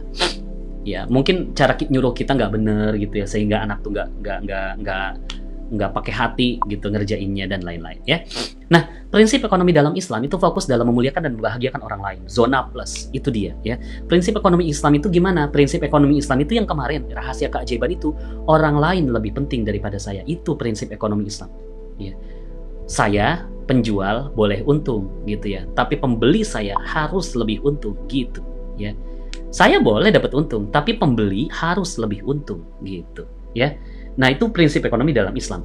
Makanya kan sampai ada kisahnya kan ya, kalau misalkan di bahasa Indonesiain gini lah ya. Ini jeruk berapa Pak gitu ya, kata pembelinya. Terus penjualnya bilang, "Ya harganya 15.000, modalnya 13.000, terserah Bapak ridhonya berapa." Gitu kan. Karena penjualnya jujur gitu ya, akhirnya si pembelinya, "Oh, gak enak nih. Ya udah kasih keuntungan aja deh. Ya udah Pak, saya beli 16.000 ya. Jangan dong, kan harganya 15.000. Bapak belinya 15.000 aja, jangan 16.000. Nggak apa-apa, ini saya mau kasih keuntungan aja. Jangan dong Pak, harganya adalah harganya adalah 15.000 gitu ya. Akhirnya ya udah antarodin gitu ya. Sama-sama ridho berapa? Ketemu di tengah 15.500. Kira-kira seperti itu ya. Itulah prinsip ekonomi dalam Islam. Harus saling menguntungkan. Harus saling menguntungkan. Nah, dan kami tidak mengutus engkau kecuali untuk menjadi rahmat bagi seluruh alam. Dalam surat Al-Anbiya ayat 107. Ya. Maka Bapak Ibu, membangun taman kekayaan, kejar ketiga hal tadi. Untuk membangun taman kekayaan, kejar ketiga hal tadi. Ya. Zikir kita sebenarnya adalah membawa kita untuk menuju taman. Ya. Ini rahasianya Bapak Ibu. Banyak yang nggak paham. Ya. Zikir kita adalah membawa kita menuju taman. Contoh, subhanallah. Subhanallah itu kan segalanya indah dari Allah. Itu ya, subhanallah, semuanya indah, semuanya indah. Itu kan positive thinking, ya kan? Itu positive thinking. Kemudian alhamdulillah, bersyukur adalah ciri hati yang tenang. Alhamdulillah kan bersyukur gitu ya. Alhamdulillah adalah bersyukur tanda perasaan yang positif. Kemudian Allahu Akbar. Allahu Akbar itu dikembalikan semua kepada Allah. Semua niat untuk Allah, lillahi ta'ala. Semua motivasi niat kita kembalikan kepada Allah. Jadi Bapak Ibu ya, subhanallah adalah positive thinking, alhamdulillah positive feeling, Allahu Akbar positive motivation. Ya. Jadi Bapak Ibu, magnet rezeki kalau misalkan dibilang, wah magnet rezeki ngajarin malas, duduk diam rezeki datang sendiri. Oh enggak gitu. Maksudnya duduk diam rezeki datang sendiri itu adalah ya duduk diam fokusnya adalah untuk mendapatkan taman. Ya, untuk mendapatkan taman kita yang utama adalah ibadah, bukan kerjaan. Taman kita bukan pekerjaan Bapak Ibu, taman kita bukan bisnis, taman kita bukan relasi. Itu semua cuma alat, ya. Tapi taman yang sebenarnya adalah ibadah kita, ya. Allah yang kita tuju. Ketika apapun kita bisa positive thinking kepada Allah. Ketika apapun yang terjadi, kita bisa bersyukur kepada Allah. Ketika apapun yang terjadi, niat kita hanya untuk Allah. Ketika sudah positive thinking, positive feeling, positive motivation, segalanya untuk Allah, maka kita bisa bahagia. Maka Bapak Ibu, ajarkan anak kita bukan hanya menjadi anak pintar, tapi menjadi anak ajaib, anak yang memiliki taman. Nah, untung nih, ya kan? Anda lagi ngederingin anak. Anda lagi ngederingin anak, maka ajar anak Anda bukan hanya untuk menjadi anak yang pintar saja, tapi menjadi anak yang ajaib. Anak ajaib itu apa? Anak yang memiliki taman. Dia tahu kebahagiaannya di mana. Dia tahu rezekinya di mana.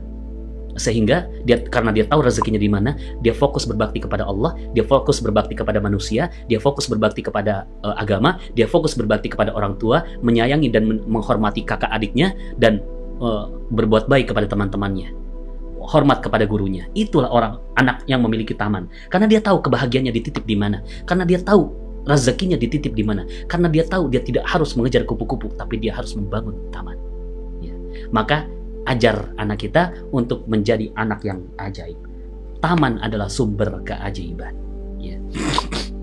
Maka Bapak Ibu, selamat membangun taman. Ya. Selamat membangun taman. Saya doakan Anda semua selalu mendapatkan taman. Ya. Dengan cara apa? Dengan cara positive thinking, positive feeling, dan positive motivation. Untuk apa? Untuk Anda mendapatkan kebahagiaan. Ketika Anda memiliki kebahagiaan, maka ya Anda sudah tidak lagi perlu peduli dengan apapun yang terjadi di sekitar Anda. Karena semuanya sudah indah. Ya. Karena semuanya sudah indah dan kita kembalikan semua kepada Allah. Ya, sekian Bapak Ibu, terima kasih ya. Itulah di kajian ketiga kita, pekan ketiga kita kali ini ya. Semoga Allah memudahkan kita untuk istiqomah mempraktekkan ilmunya ya. Alhamdulillah. Maka Bapak Ibu ya, ini coba tadi ada yang bertanya kayaknya nih. Ini apa nih ya? Selalu jaga +6, orang lain lebih penting, saya tidak penting. Iya, yes, betul itu ya. Ketika kita mementingkan orang lain, maka Allah akan mementingkan kita ya. Maka selamat membangun taman kekayaan Bapak Ibu ya. Selamat membangun taman kekayaan. Saya doakan Anda bisa mendapatkan tamannya. Nah, bagi Anda Bapak Ibu yang ingin fokus belajar lebih dalam ya. Jadi kerangkanya adalah konsep dasar magnet rezeki itu tadi Bapak Ibu 3 ya. Positive thinking, positive feeling, positive motivation untuk Anda mendapatkan kebahagiaan. Nah, Di private training online yang akan saya buka nanti di hari Ahad itu kita bahas itu Bapak Ibu ya. Kita bahas detail ya tentang dunia kuantum, positive thinking, positive feeling, dan positive motivation. Karena banyak yang bertanya gitu ya. Banyak yang bertanya, Pak Fikri, apa bedanya PTOMR ya, Private Training Online Magnet Rezeki, dengan TOMR dan COMR? Apa bedanya gitu ya? Bedanya gini. Kalau misalkan di TOMR dan COMR, Anda itu belajarnya per jurus gitu ya. Dan itu dalam sekali, mendetil gitu ya. Karena langsung Pak Nas gitu ya, dan beberapa CTMR gitu ya. Tapi kalau di Private Training Online Magnet Rezeki, Anda paham kerangkanya gitu. Anda paham kerangkanya, oh gini caranya. Oh ternyata ada keajaiban di dunia kuantum. Oh begini caranya untuk mendapatkan positive thinking. Positive thinking itu harus dilatih Bapak Ibu. Dan nanti saya ajar gitu cara melatih positive thinking di private training online. Begitu juga dengan positive feeling. Positive feeling itu harus dilatih gitu ya. Gimana caranya kita bisa memiliki positive thinking? Positive feeling ya, itu positive feeling juga harus dilatih. Kemudian juga positive motivation itu juga harus dilatih juga. Dan ada caranya untuk melatih. Oh ternyata gini caranya. Oh ternyata gini gitu ya. Jadi itu yang nanti akan kita pelajari di private training online gitu. Nah. Coba siapa nih yang udah daftar private training online ya? Ya selingan aja Bapak Ibu ya. Jadi kalau misalkan ada yang merasa butuh gitu ya, ada yang merasa butuh untuk belajar lebih dalam ya, silakan kita nanti sama. Nah, Bapak Ibu ya. Jadi nanti di sana di private training online itu saya bahas dalam tentang dunia kuantum, kemudian positive thinking, positive feeling, dan positive motivation. Pokoknya mendalam tentang itu semua ya. Insyaallah mudah-mudahan kita dimudahkan sama Allah. Nah, sekarang ini enaknya Bapak Ibu, karena malam saya nggak dikejar waktu gitu ya. Ada nggak yang mau bertanya? Silakan yang mau bertanya ya. Silakan kalau ada yang mau bertanya ya. Saya sambil coba cek komen-komen dulu ya. Soalnya tadi waktu sambil itu kan banyak pertanyaan juga, akhirnya saya tampilkan pertanyaannya gitu ya. Coba ada nggak yang bertanya nih? Tadi kayaknya ada yang bertanya tuh, tapi cuma kelewat. Dok, menghadapi anak kalau dikasih tahu tapi kita dicuekin, apalagi kalau pas mereka lagi main game di HP. Gimana sih nih? Ya. Jadi gini Bapak Ibu, ya anak itu memang pola pengasuhan sih, ya memang pola pengasuhan yang mungkin ibaratnya gini ya. Saya sedikit belajar tentang parenting Bapak Ibu, walaupun ya mohon izin bukan maksud saya menggurui karena anak saya masih balita. Jadi saya belum tahu gimana rasanya punya anak yang pegang HP, tapi saya sedikit belajar tentang parenting tuh gini ya. Anak itu sebenarnya paling dekat dengan orang tua sebenarnya. Ketika anak tidak dekat dengan orang tua, pasti ada yang tidak tepat di situ ya. Ibaratnya begini. Lampu, ini lampu nih gitu ya. Ini lampu, ini saklar gitu ya. Ketika saklar kita tekan tombolnya, lampu pasti nyala. Gitu kan? Ketika saklar kita tekan tombolnya, lampu pasti nyala. Ketika kita tekan saklar, lampu tidak nyala, berarti ada yang konslet. Ada permasalahannya, bisa di sini, di saklarnya, bisa di lampunya, atau di sambungannya. Kebanyakan terkait dengan anak, sambungannya yang ada persoalan ya. Sambungannya ada persoalan. Mungkin anak punya trauma dengan orang tuanya sendiri ya. Kebanyakan seperti itu ya. Kebanyakan anak trauma dengan orang tuanya sendiri ya, pernah dipukul, pernah diapain, pernah dilecehkan di depan teman-temannya gitu ya, atau pernah pokoknya segala macam lah. Itu yang bikin anak tuh nggak respect dengan orang tuanya ya, kalau bahasa anunya ya. Respect ya. Ketika orang tua kehilangan respect ya, ketika orang tua kehilangan kehormatan ketika orang tua kehilangan kehormatannya sendiri di depan anaknya, maka ya anaknya juga akan tidak menganggap orang tuanya. Karena anak itu sama orang tua tuh punya hubungan.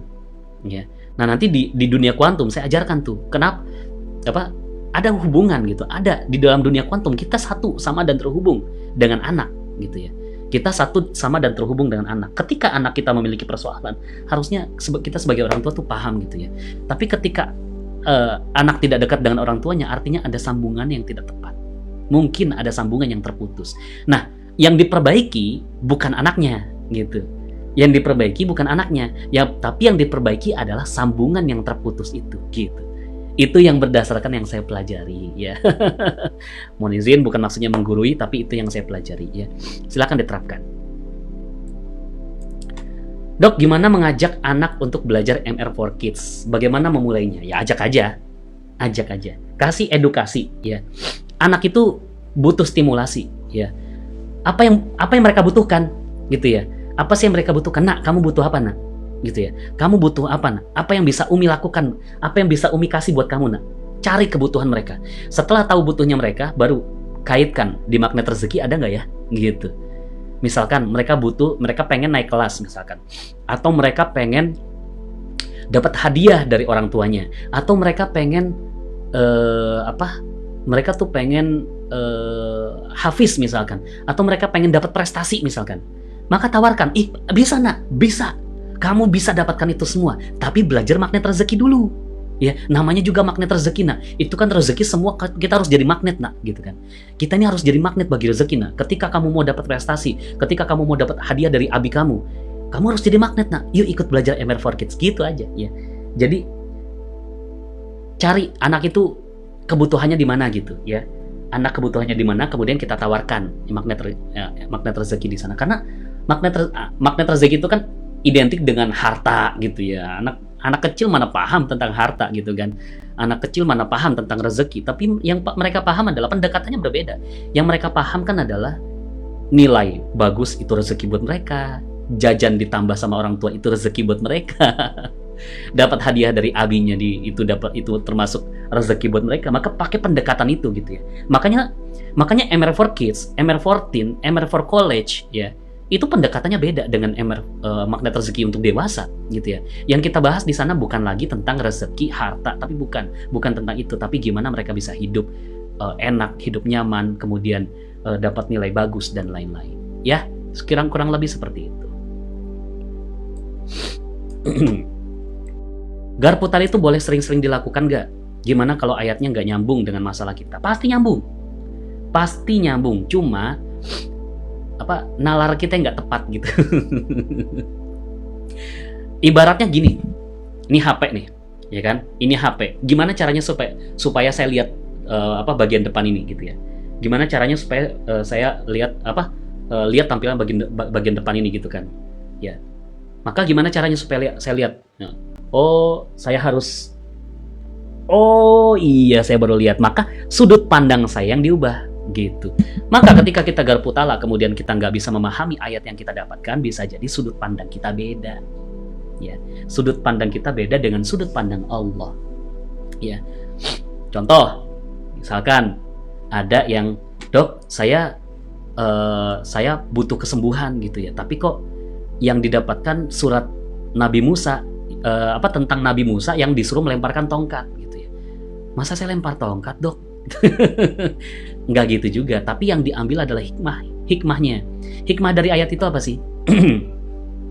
Hikmah dari ayat itu kan Nabi Musa tuh sedang melawan seorang penyihir gitu ya. Kemudian ada ular gitu ya. Nabi Musa nggak punya apa-apa kecuali tongkat. Kemudian Allah bilang, lemparkan tongkatmu. Terus kalau coba bayangkan Nabi Musa pakai logika, ngelawan ular pakai tongkat. Nggak masuk akal ya Allah, gitu kan. Tapi Nabi Musa nggak pakai logika gitu kan, ya udah lo lemparkan saja. Pas dilemparkan, apa yang terjadi? Allah yang bikin keajaiban. Maksudnya apa? Lemparkan ini adalah lemparkan persoalan ini kepada Allah, positive thinking kepada Allah. Allah yang akan selesaikan. Ya, Allah yang akan selesaikan, kemudian Allah yang bikin ajaib. Nah, kemarin ada yang bilang, nah ini ayatnya orangnya batu ginjal, sembuh Bapak Ibu. Sembuh dengan ayat itu, Masya Allah ya. Batu ginjal sembuh dengan ayat Nabi Musa melemparkan tongkat. Setelah apa? Setelah paham hikmahnya itu apa. Jadi bukan artinya nggak nyambung. Nyambung pasti nyambung ya. Boleh nggak sering-sering dilakukan? Boleh ya. Harus malah ya, silakan ya. Silakan untuk selalu ya mempraktekkan garpu tala ya. Bagaimana caranya agar langsung tekan tombol wow keren sesegera mungkin ketika kita mendapatkan persoalan? Gak usah mikir. Kadang gini Bapak Ibu, apa yang mau kita omongin itu sesuatu yang harus kita pikirin dulu gitu. Seringkali seperti itu, ya. Karena kan selama ini kan kita memang kalau misalkan kita ngomong itu harus mikir dulu gitu, jangan sampai ketika kita ngomong itu harus kita nyakitin orang gitu. Tapi konteks wow keren nggak usah pakai mikir gitu. Konteks wow keren nggak usah pakai mikir ya. Wow keren gitu ya. Ketika kita udah bilang wow keren, pikiran itu langsung beralih, langsung mencari wow kerennya di mana gitu. Tapi kalau misalkan nggak ngomong wow keren, pikiran kita fokusnya adalah kehilangan gitu ya, kesedihan, emosi tidak positif dan lain-lain ya. Itu yang terjadi ketika kita nggak ngomong wow keren. Nah, tapi ada ilmiahnya sebenarnya ya. Yang udah ikut TOMR level 2 tahu banget pasti ya, teori tentang ini ya. Ada hormon yang keluar ketika kita ngomong wow keren, ada hormon kebahagiaan yang keluar, yang kemudian hormon kebahagiaan itu mempengaruhi jantung, jantungnya jadi nyaman, jantung jadi tenang, akhirnya apa yang terjadi? Ada rasa kesyukuran di sana dan rezeki akan datang gitu ya. Itu teori ilmiahnya, tapi nggak lebih penjelasannya lebih detail lagi daripada itu, tapi gambarannya kayak gitulah ya. Jadi tekan tombol wow keren, nggak usah mikir, langsung aja pas terjadi wow keren. Memang harus dilatih di bibir ya. Memang harus dilatih, tapi kalau latihan lama-lama pasti bisa. Karena saya juga dulu gitu. Saya dulu selalu pakai logika gitu ya. Apalagi kan laki-laki. Saya ini laki-laki. Laki-laki tuh pikiran bapak-bapak gitu ya. Pikiran laki-laki tuh selalu pakai logika gitu ya. Enggak mungkin lah. Enggak mungkin. Mana iya gitu ya. Kalau perempuan kan pakai perasaan. Kayaknya bisa deh. Kayaknya iya. Kayaknya ini. Kayaknya gitu. Kalau laki-laki pakainya logika gitu ya. Dok, bener nggak ya kadang dalam masa haid suka lost control emosi? Coba nih, sudah kontrol tapi kadang lepas juga. Ya nggak apa-apa, latihan ya, latihan. Memang nggak bisa langsung ngebalikin tangan, nggak bisa ya, pelan-pelan ya. Haid itu kan yang berpengaruh kan hormonal sebenarnya ya. Hormonal itu emosi itu tergantung kita yang mainkan ya. Nggak semata-mata kalau hormonnya nggak stabil, emosi pasti tidak stabil, nggak gitu. Itu bukan ilmu eksak. Ya, itu bukan ilmu eksak, tidak sesimpel itu. Kita yang mainkan emosi. Kita mau emosinya bagus apa enggak gitu. Kita mau emosinya positif atau enggak. Bisa kalau PMS gitu ya. Lagi PMS, lagi haid, kemudian emosinya distabilkan bisa ya. Tinggal latihan aja. Kalau misalkan latihan jatuh wajar. Yang penting kalau misalkan jatuh jangan nyerah. Ya. Nih saya naikin pertanyaan naik ke atas dulu ya, bentar ya. Nanti ke bawah lagi ya. Bagaimana melatih diri untuk tetap menjaga terumbu karang ketika kita dipancing emosi kita, kebetulan orang tersebut non-muslim. Melatih diri untuk menjaga terumbu karang ya, ketika dipancing emosi, jangan terpancing ya. Fokusnya adalah apa yang bisa saya bahagiakan dia. Kebetulan orang tersebut non-muslim. Muslim atau non-muslim, kita harus tetap menjaga terumbu karang. Yang beda adalah tidak mendoakan tapi tetap membahagiakan. Ya kan? Kan memuliakan, kan ada dua komponen dalam menjaga terumbu karang kan? Memuliakan dan membahagiakan. Itu dua komponennya tuh, ya kan? Nah, untuk yang non-muslim, konteksnya adalah kita tidak memuliakan mereka, kita tidak mendoakan mereka, karena kan masing-masing ya lakum dinukum waliyadin gitu kan. Tapi tetap kita harus menjaga terumbu karang dengan cara apa? Membahagiakan. Nah, apapun ya kita dipancing emosi, apapun terjadi gitu ya. Kita tetap fokusnya adalah membahagiakan mereka, ya, tetap membahagiakan mereka. Kalau dalam kondisi mereka lagi emosi gitu ya, gimana cara kita bisa membahagiakan mereka? Cukup dengan senyum. Kalau misalkan itu bisa membahagiakan mereka, walaupun mereka nggak bales gitu ya, udah itu urusan mereka gitu. Yang penting kita tetap menjaga terumbu karang. Kadang gini, ketika kita menjaga terumbu karang, kita menuntut terumbu karang kita gitu ya. Hei kamu, jaga dong terumbu karang saya, nggak gitu ya. Kita nggak boleh nuntut orang lain menjaga terumbu karang terhadap kita gitu. Tapi kita yang menjaga terumbu karang kepada orang lain. Perkara mereka nyakitin kita, perkara mereka menzolimi kita, perkara mereka memfitnah kita, urusan belakangan. Yang harus kita lakukan adalah urusan yang terdepan adalah ya, urusan yang paling utama adalah ya gimana caranya kita tetap memuliakan dan membahagiakan mereka gitu ya. Jadi gimana melatih diri masuk dalam posisi plus ya, dan ini latihannya adalah latihan spiritual meter ya. Latihannya adalah latihan spiritual meter ya. Gak mudah memang ya, tapi kalau Anda paham spiritual meter itu enak banget. Kalau udah paham spiritual meter itu enak banget mainin emosi ya. Karena saya paham saya ngerasa betul ketika saya paham spiritual meter itu gampang banget ngelola emosi itu mudah gitu. Dok, anak saya umurnya masih 8 tahun tapi saya sudah masukkan ke pondok di ponpes omnya sendiri karena kemauannya sendiri. Apakah ini baik buat tumbuh kembangnya? Insya Allah baik kalau itu kemauannya sendiri ya. Insya Allah baik kalau kemauannya sendiri ya. Tapi kalau misalkan kadang gini ya, kamu kayaknya harus masuk pondok nak gitu ya, tapi anaknya nggak mau gitu ya, jangan maksa karena apa yang orang tua pikir baik untuk anak belum tentu bagi anak itu mereka suka gitu ya.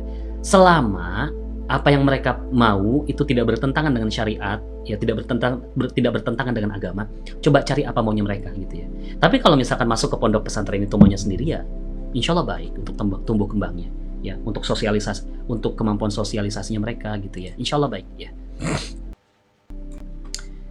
Gimana cara mengatasi cepat ingat ketika mempelajari sesuatu hal? Cara mengatasi cepat ingat, ini memori ya. Anda harus belajar sama CTMR yang bernama Coach Ardi Gunawan. Ya, itu pakar otak kanan ya. Jadi Coach Ardi itu dia yang punya ya, yang founder OSB itu ya, Omar Smart Brain ya. Dia tuh Omar Smart Brain itu vitamin otak. Jadi dia tuh pakar menghafal cepat ya. Ini kalau misalkan pengen mengatasi ingat cepat ketika mempelajari sesuatu hal, coba belajar sama Coach Ardi Gunawan gitu ya.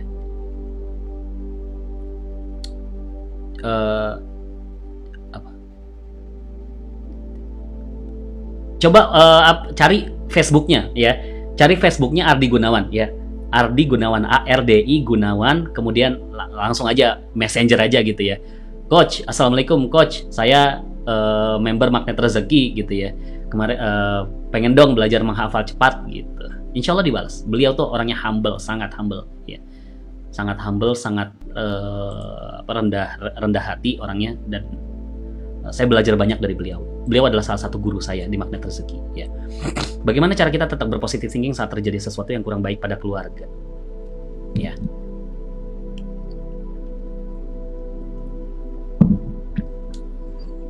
Cara berpositif thinking, wow keren. Wow keren dulu ya, baru cari positifnya di mana ya. Bu Umu Aida ini kan udah belajar private training kan.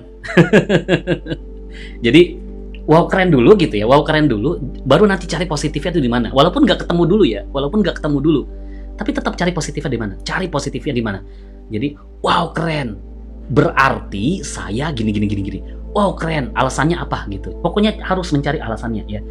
Jadi ketika kita tahu alasannya apa ya, alasan kenapa wow keren, maka insya Allah akan tetap gitu ya. Tapi pun kalau misalkan kita belum tahu ya wow kerennya di mana, walaupun belum tahu wow kerennya di mana, it's okay gitu ya. Terus aja wow keren, alhamdulillah, subhanallah, wow keren, subhanallah, wow keren. Kalau ya itu untuk positive thinkingnya. Positive feelingnya garputala ya, karena Allah yang paling tahu apa yang terjadi pada keluarga ya. Kalau misalnya hal terjadi sesuatu itu kan pasti datangnya dari Allah. Coba garputala ya. Garputala itu insya Allah menjawab semua hal.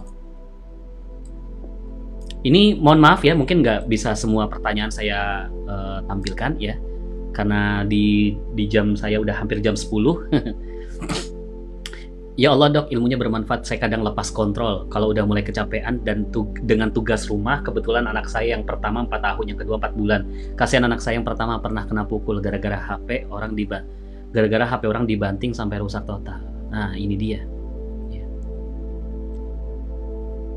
Kita nggak bisa samakan pola pengasuhan kita dulu dengan pola pengasuhan anak sekarang ya. Dulu Bapak Ibu ya,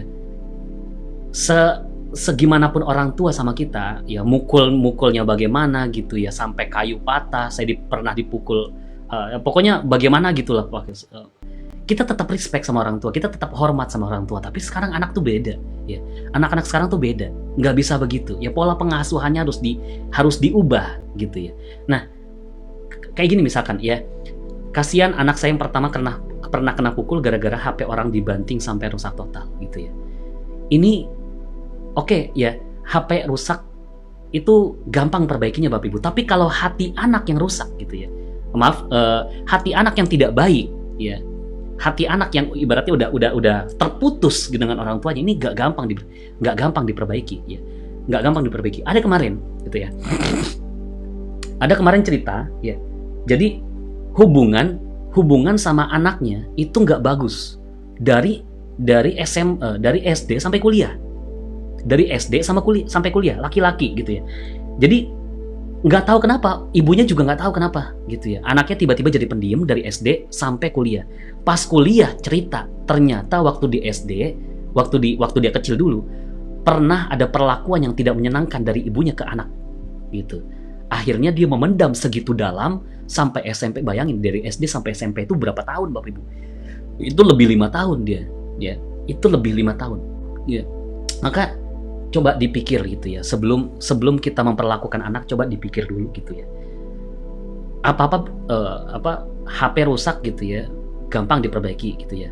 Gampang diperbaiki ya, paling banternya ya kita ganti rugi gitu kan. Tapi kalau misalkan hati anak gitu ya, itu nggak gampang untuk diperbaikinya ya. Gimana caranya biar punya kesabaran lebih untuk anak yang super aktif, apalagi kalau udah mulai berantem sama anak tetangga?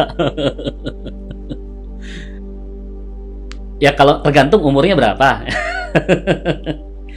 Terkadang persoalan berantem itu kita harus lihat dulu ya konteksnya gitu ya. Kadang berantem itu kalau anak kecil ya, kalau misalnya orang dewasa berantem gitu ya, berarti ada persoalan tuh. Tapi kalau misalnya anak kecil berantem kan ya tinggal kita bijak-bijak lah gimana gitu kan. Tapi ada juga dalam hal kejiwaan gitu ya. Saya kan kebetulan belajar juga tentang kejiwaan. Ada namanya ya memang dia punya sifat yang enggak ya apa namanya tuh anomali gitu ya. Apa sih namanya, gangguan perilaku ya, gangguan tingkah dan perilaku ya. Kalau misalkan memang nggak bisa diperbaiki sama sekali ya yang tarafnya tuh udah gimana banget gitu ya, sampai dia mengancam, sampai dia memukul orang lain gitu, sampai apa segala macam, itu bisa jadi ada gangguan di tingkah laku. Tapi rasa-rasanya sih kalau misalkan cuma pergaulan biasa ya enggak gitu ya. Cuma tinggal gini, kita harus paham dulu bahwa anak itu kaset kosong. Anak itu kaset kosong. Kaset kosong itu apapun bisa kita rekamkan kepada anak gitu ya. Apapun bisa kita rekam. Mau ibaratnya kita punya kaset kosong nih gitu ya. Kita punya kaset kosong. Mau direkam lagu sedih bisa, mau direkam lagu bahagia bisa, mau direkam lagu Islami bisa, mau direkam lagu non Islami pun bisa gitu ya. Jadi itu anak gitu ya. Jadi kalau misalkan anak suka gosip, misalkan anak suka gosip, dia pasti melihat orang tuanya. Ya, pasti dia yang merekam yang pertama kali adalah orang tua gitu, baru lingkungan. Ya. Jadi kita nggak bisa nyalahin lingkungan dulu, karena dia hidup di lingkungan orang tuanya gitu, bukan hidup di lingkungan luar gitu kan. Karena dia hidup di rumah kita gitu, sama orang tuanya. Jadi ketika dia memiliki perilaku gitu ya yang tidak positif, kemungkinan terbesar adalah dia mencontoh gitu. Ya kan nama kaset gitu, namanya juga kaset. Nah, kaset itu mencontoh. Kalau misalkan ada anak yang suka gosip, bisa jadi dia ngelihat orang tuanya pernah gosip. Ketika ada anak yang suka berkata yang tidak positif gitu, berkata yang sumpah serapah gitu ya, berkata yang tidak bagus gitu ya. Bisa jadi dia pernah melihat orang tuanya berkata seperti itu. Ya. Mohon maaf nih ya. Ada anak yang saya tahu gitu, saya pernah lihat gitu ya, ada anak yang dengan gampangnya ngomongnya. Mohon maaf, ini cuma contoh nih. Ini cuma contoh. Ada anak kecil usia 6 tahun, 7 tahun, dia ngomong sama orang lain yang lebih dewasa, dia ngomong, "Setan lo." Gitu. Ternyata orang tuanya, bapaknya sering ngomong seperti itu ke orang lain, bahkan ke ibunya sendiri, bahkan ke anaknya sendiri. Ya. Bapaknya sering ngomong, "Setan lo." Gitu. Ya, akhirnya itu yang dicontoh gitu ya. Jadi anak itu kaset kosong. Maka kita harus bijak. Kita harus bijak memberikan contoh yang baik kepada mereka ya. Wah, ada Mbak Penny nih. Kayaknya nggak usah dijawab lah Mbak Penny mah, CTMR. Dok, gimana jika kita sudah terlanjur sedih atau kecewa saat mendapat bungkus permen? telat berpositive thinking, telat bilang alhamdulillah, telat bilang wow keren. Kalau kata Pak Nas, rezekinya udah hilang karena tumbukan pertamanya udah hilang. Ya kan kita udah belajar ya di pekan pertama ya. Kita udah belajar di pekan pertama tentang tumbukan pertama. Sabar itu ada di tumbukan pertama. Ketika kita di detik pertama musibah,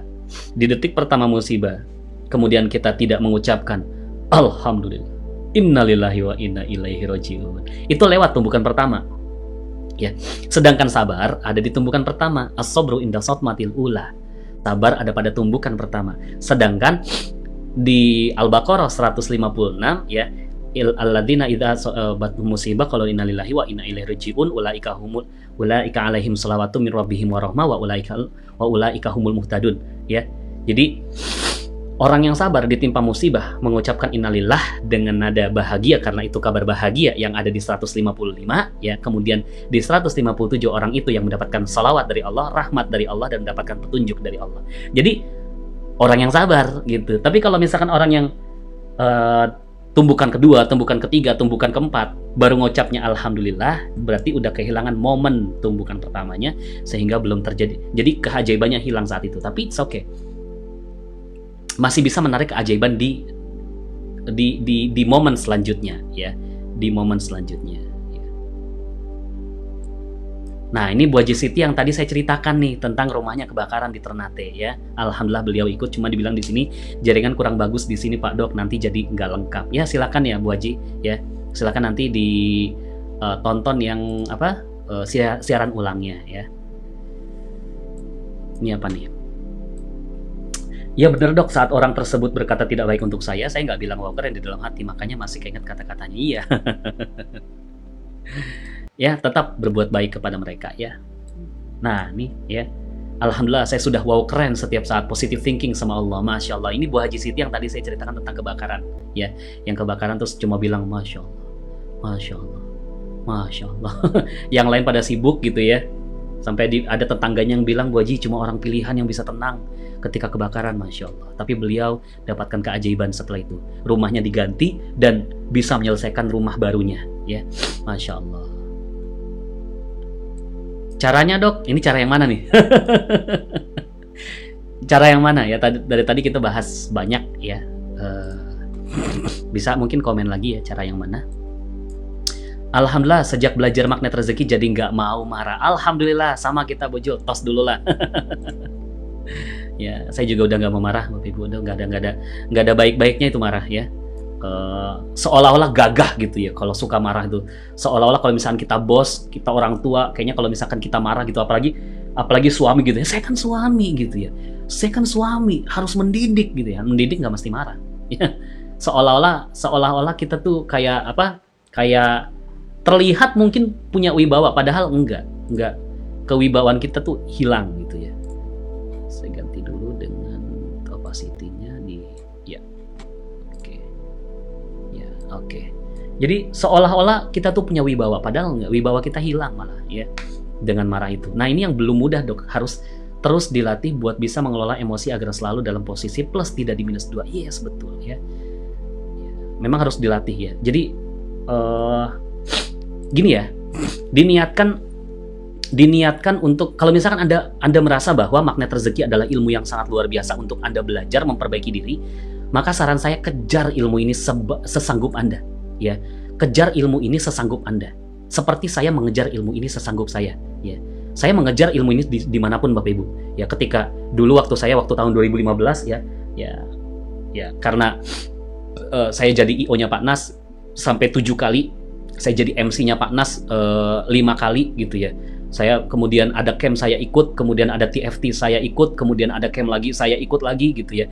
Camp di Makassar saya nggak pernah lewat, selalu saya ikut ya. Kemudian COMR saya ikut dan lain-lain.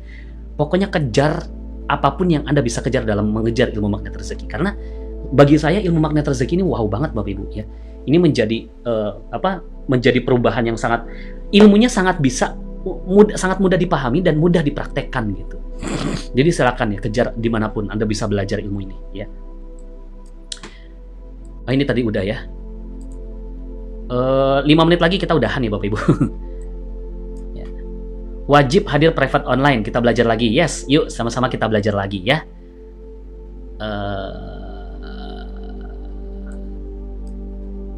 Nah ini, wah Mbak Saida baru gabung ya. Perasaan Mbak Saida udah lama gabungnya ya.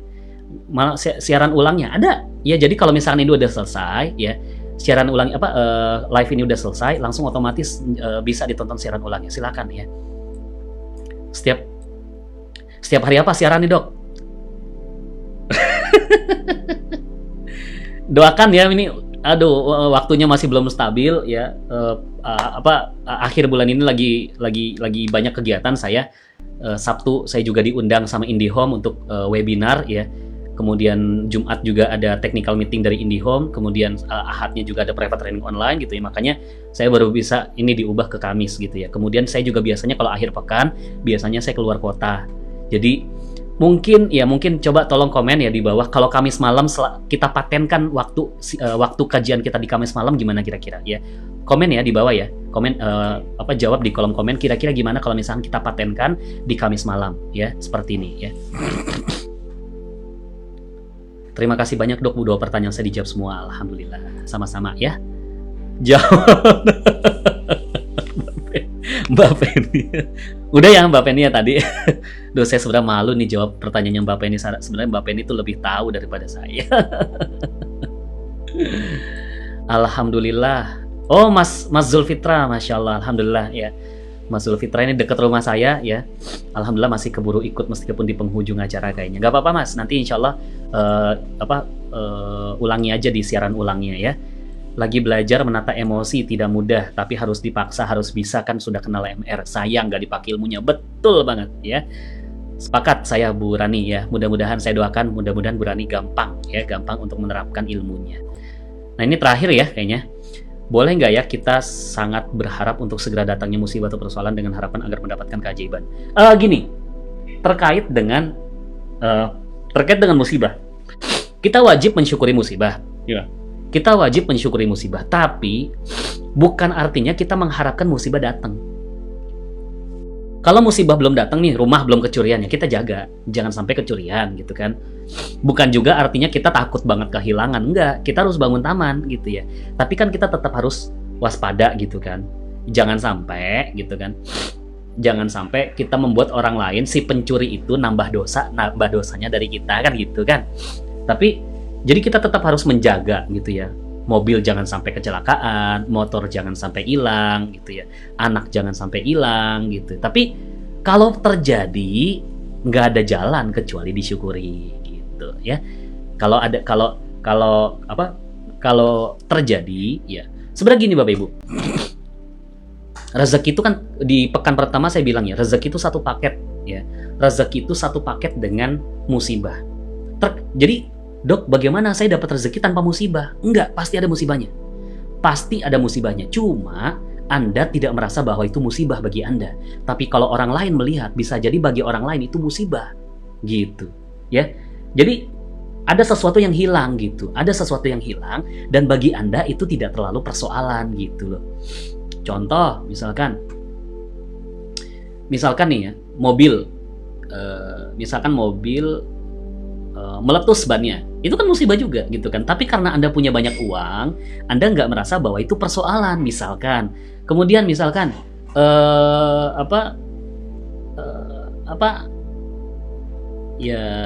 misalkan laptop gitu kan. Aduh laptop udah kinerjanya udah nggak bagus nih gitu kan. Kinerjanya udah nggak optimal gitu ya. Udah dipakai tuh kerjanya kurang cepet gitu, kurang responsif. Kemudian Anda berpikir, kayaknya ganti laptop deh. Karena Anda punya uang, maka gampang aja beli laptop. Padahal itu sebenarnya musibah gitu ya. Cuma bagi Anda musibahnya sudah tidak terlalu besar. Karena Anda sudah naik level gitu. Jadi,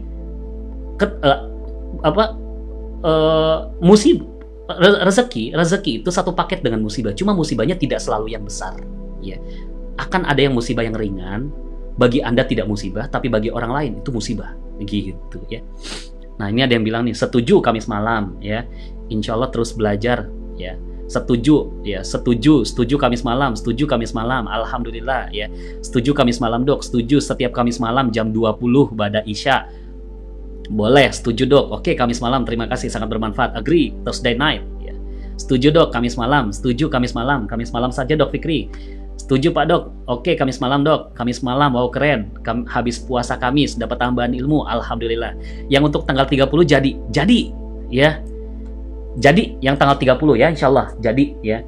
Tanggal 30, ya, private training online, ya, dari jam 8. Nah, mungkin waktu mulainya akan saya revisi antara jam, ya, mungkin antara jam 8.30 WITA atau jam 9 WITA, ya, waktu Indonesia Tengah. Ya, kalau jam 8 WITA, jam 7 di WIB kayaknya agak kepagian ya.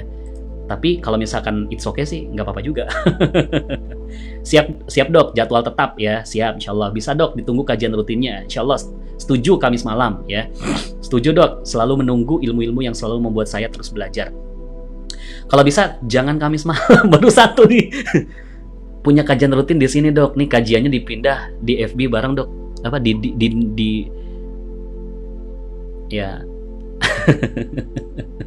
ya memang ya kalau apa ya pokoknya yang mana yang lebih maslahat lebih besar lah ya, karena kalau misalkan ngikutin jadwal semua orang pastinya nggak ketemu gitu ya, karena kalau ngikutin jadwal, bahkan ngikutin jadwal saya pun bisa jadi nggak ketemu gitu. Kalau misalkan Anda jadwalnya apa, saya jadwalnya bagaimana, bisa jadi nggak ketemu. Jadi kita ketemu di tengahnya aja ya. Mungkin kalau misalkan ada yang TWMR, itu kan TWMR kan setiap Kamis ya kan?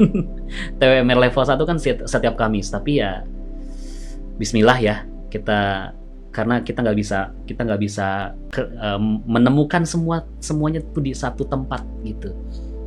Senin ada yang nggak bisa, Selasa pasti ada yang nggak bisa, Rabu pasti ada yang nggak bisa, Kamis pasti ada yang nggak bisa, begitu juga Jumat, Sabtu, dan Ahad. Mohon maaf sekali.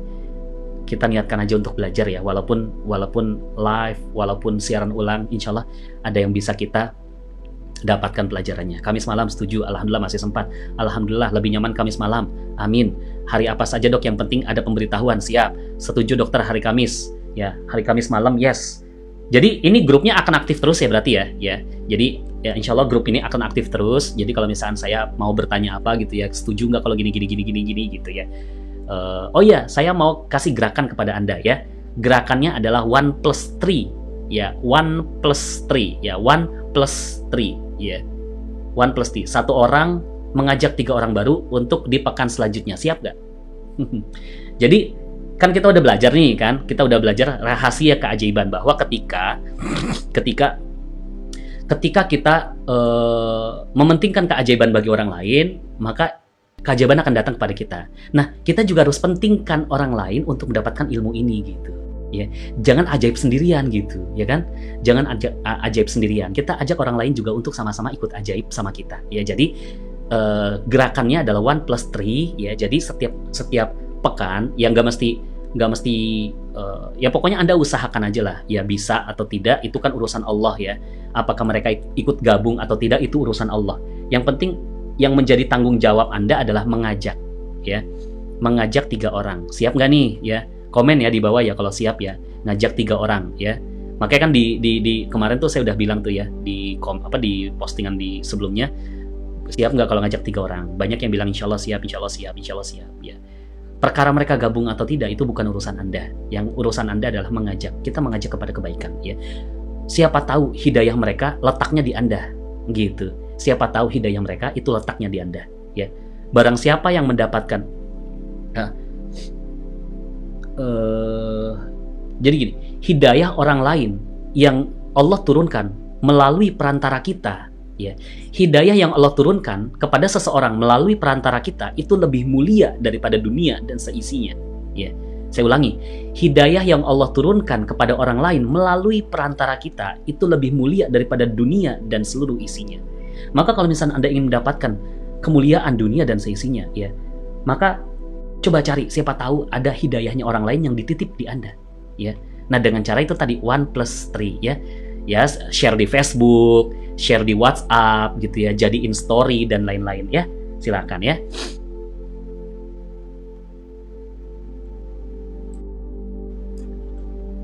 Siapa ini? Kak Fikri dapat salam dari Dokter Abing, pernah ikut MR Kids di ruang pertemuan ke RSUD Tarakan. Malam ini anak saya ikut nyimak juga, alhamdulillah. Ya. Waalaikumsalam Abing ya, mudah-mudahan selalu istiqomah ya nak.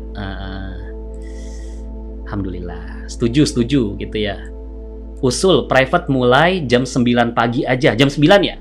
Oke, nanti kita bicarakan di grup WhatsApp nanti ya. Insya Allah nanti Jumat akan dibuat grup WhatsApp-nya ya. Nanti kita akan bicarakan. Siap. 1+3, siap. Ajak orang baru ya. Siap. Saya ikut yang terbanyak aja dok, karena kalau Kamis malam dan Jumat malam memang ada agenda live juga. Kebetulan hari ini lagi libur, jadi nggak nonton siaran ulang di sini ya. Insya Allah siap. 1+3, siap menghadirkan 3 orang, siap dok, dengan senang hati. 1+3, oke siap, insya Allah siap dok, siap ajaib berjamaah, siap, insya Allah siap dok, insya Allah siap, 1+3 siap, di post juga di Facebookku dok, siap ngajak, siap 1+3, Bismillah, siap dok untuk me-share supaya banyak orang yang mau ikut belajar. Alhamdulillah ya, insya Allah siap dokter ajak 3 orang, alhamdulillah ya. Oke Bapak Ibu ya, alhamdulillah ini udah 2 jam. Nggak bosan apa? Mudah-mudahan nggak bosan ya. Alhamdulillah semangatnya sangat luar biasa sekali ya. Saya sangat berterima kasih kepada Anda semua yang sudah mengeluarkan semangat yang sangat luar biasa pada malam hari ini. 2 jam kita ya, biasanya cuma 1 jam, tapi alhamdulillah hari ini ya memang karena tidak ada tidak ada hambatan, tidak ada batasan, jadi malah sampai 2 jam gini. Tapi it's okay. Dari tadi saya pantau ya, alhamdulillah tidak berkurang jadi di bawah 100 orang yang ikut ya. Jadi 130, 120, naik lagi 130, naik lagi turun lagi jadi 111-an, 100, sekarang 109. Alhamdulillah, berarti semuanya pada betah ya, alhamdulillah. Semua betah dengan ilmu magnet rezeki dan semua betah, alhamdulillah, nggak bosan dok. Alhamdulillah Bu Rina dari Padang ya. Nggak bosan ya, alhamdulillah. Sudah bisa gabung Bu Risma Roding ya, alhamdulillah ya. Baik Bapak Ibu, kita cukupkan saja ya, nggak lanjut terus dok, masih kita ada kehidupan lain ya. Anda punya kehidupan lain, kita punya kehidupan lain, jadi ya untuk malam ini kita cukupkan saja pada malam hari ini ya. Insya Allah kita akan jumpa lagi pekan depan ya. Semangat nyimak, nggak bosen, nggak ngantuk malah, Masya Allah. Keren ya, alhamdulillah Bu Rani, Masya Allah. Alhamdulillah ya. Jadi kita akan jumpa lagi pekan depan, Kamis malam Insya Allah ya. Ya mudah-mudahan saya doakan dengan tulus Anda semua yang bergabung di grup ini, 900 orang saat ini, alhamdulillah, Masya Allah, barakallah untuk semuanya. 900 orang ini mudah-mudahan suatu saat di pekan berapapun gitu ya, yang hadir bisa semuanya gitu ya, dimudahkan oleh Allah Subhanahu wa taala untuk hadir live ya, ya cuma Allah lah penolong kita untuk bisa belajar ya. Mudah-mudahan Allah memberikan kita hidayah, memberikan kita kemudahan untuk selalu belajar ya. Baik Bapak Ibu, sampai jumpa di pertemuan selanjutnya, dan bagi Anda yang ingin ikut private training ya, silahkan mendaftar ya. Silakan mendaftar segera ya, private training online yang akan kita laksanakan di hari Ahad nanti, insya Allah ya. Anda akan mendapatkan belajar banyak sekali dari situ ya. Kalau misalnya dibilang di sini 2 jam gak bosan, insya Allah ya Anda akan merasakan sensasinya belajar seharian penuh.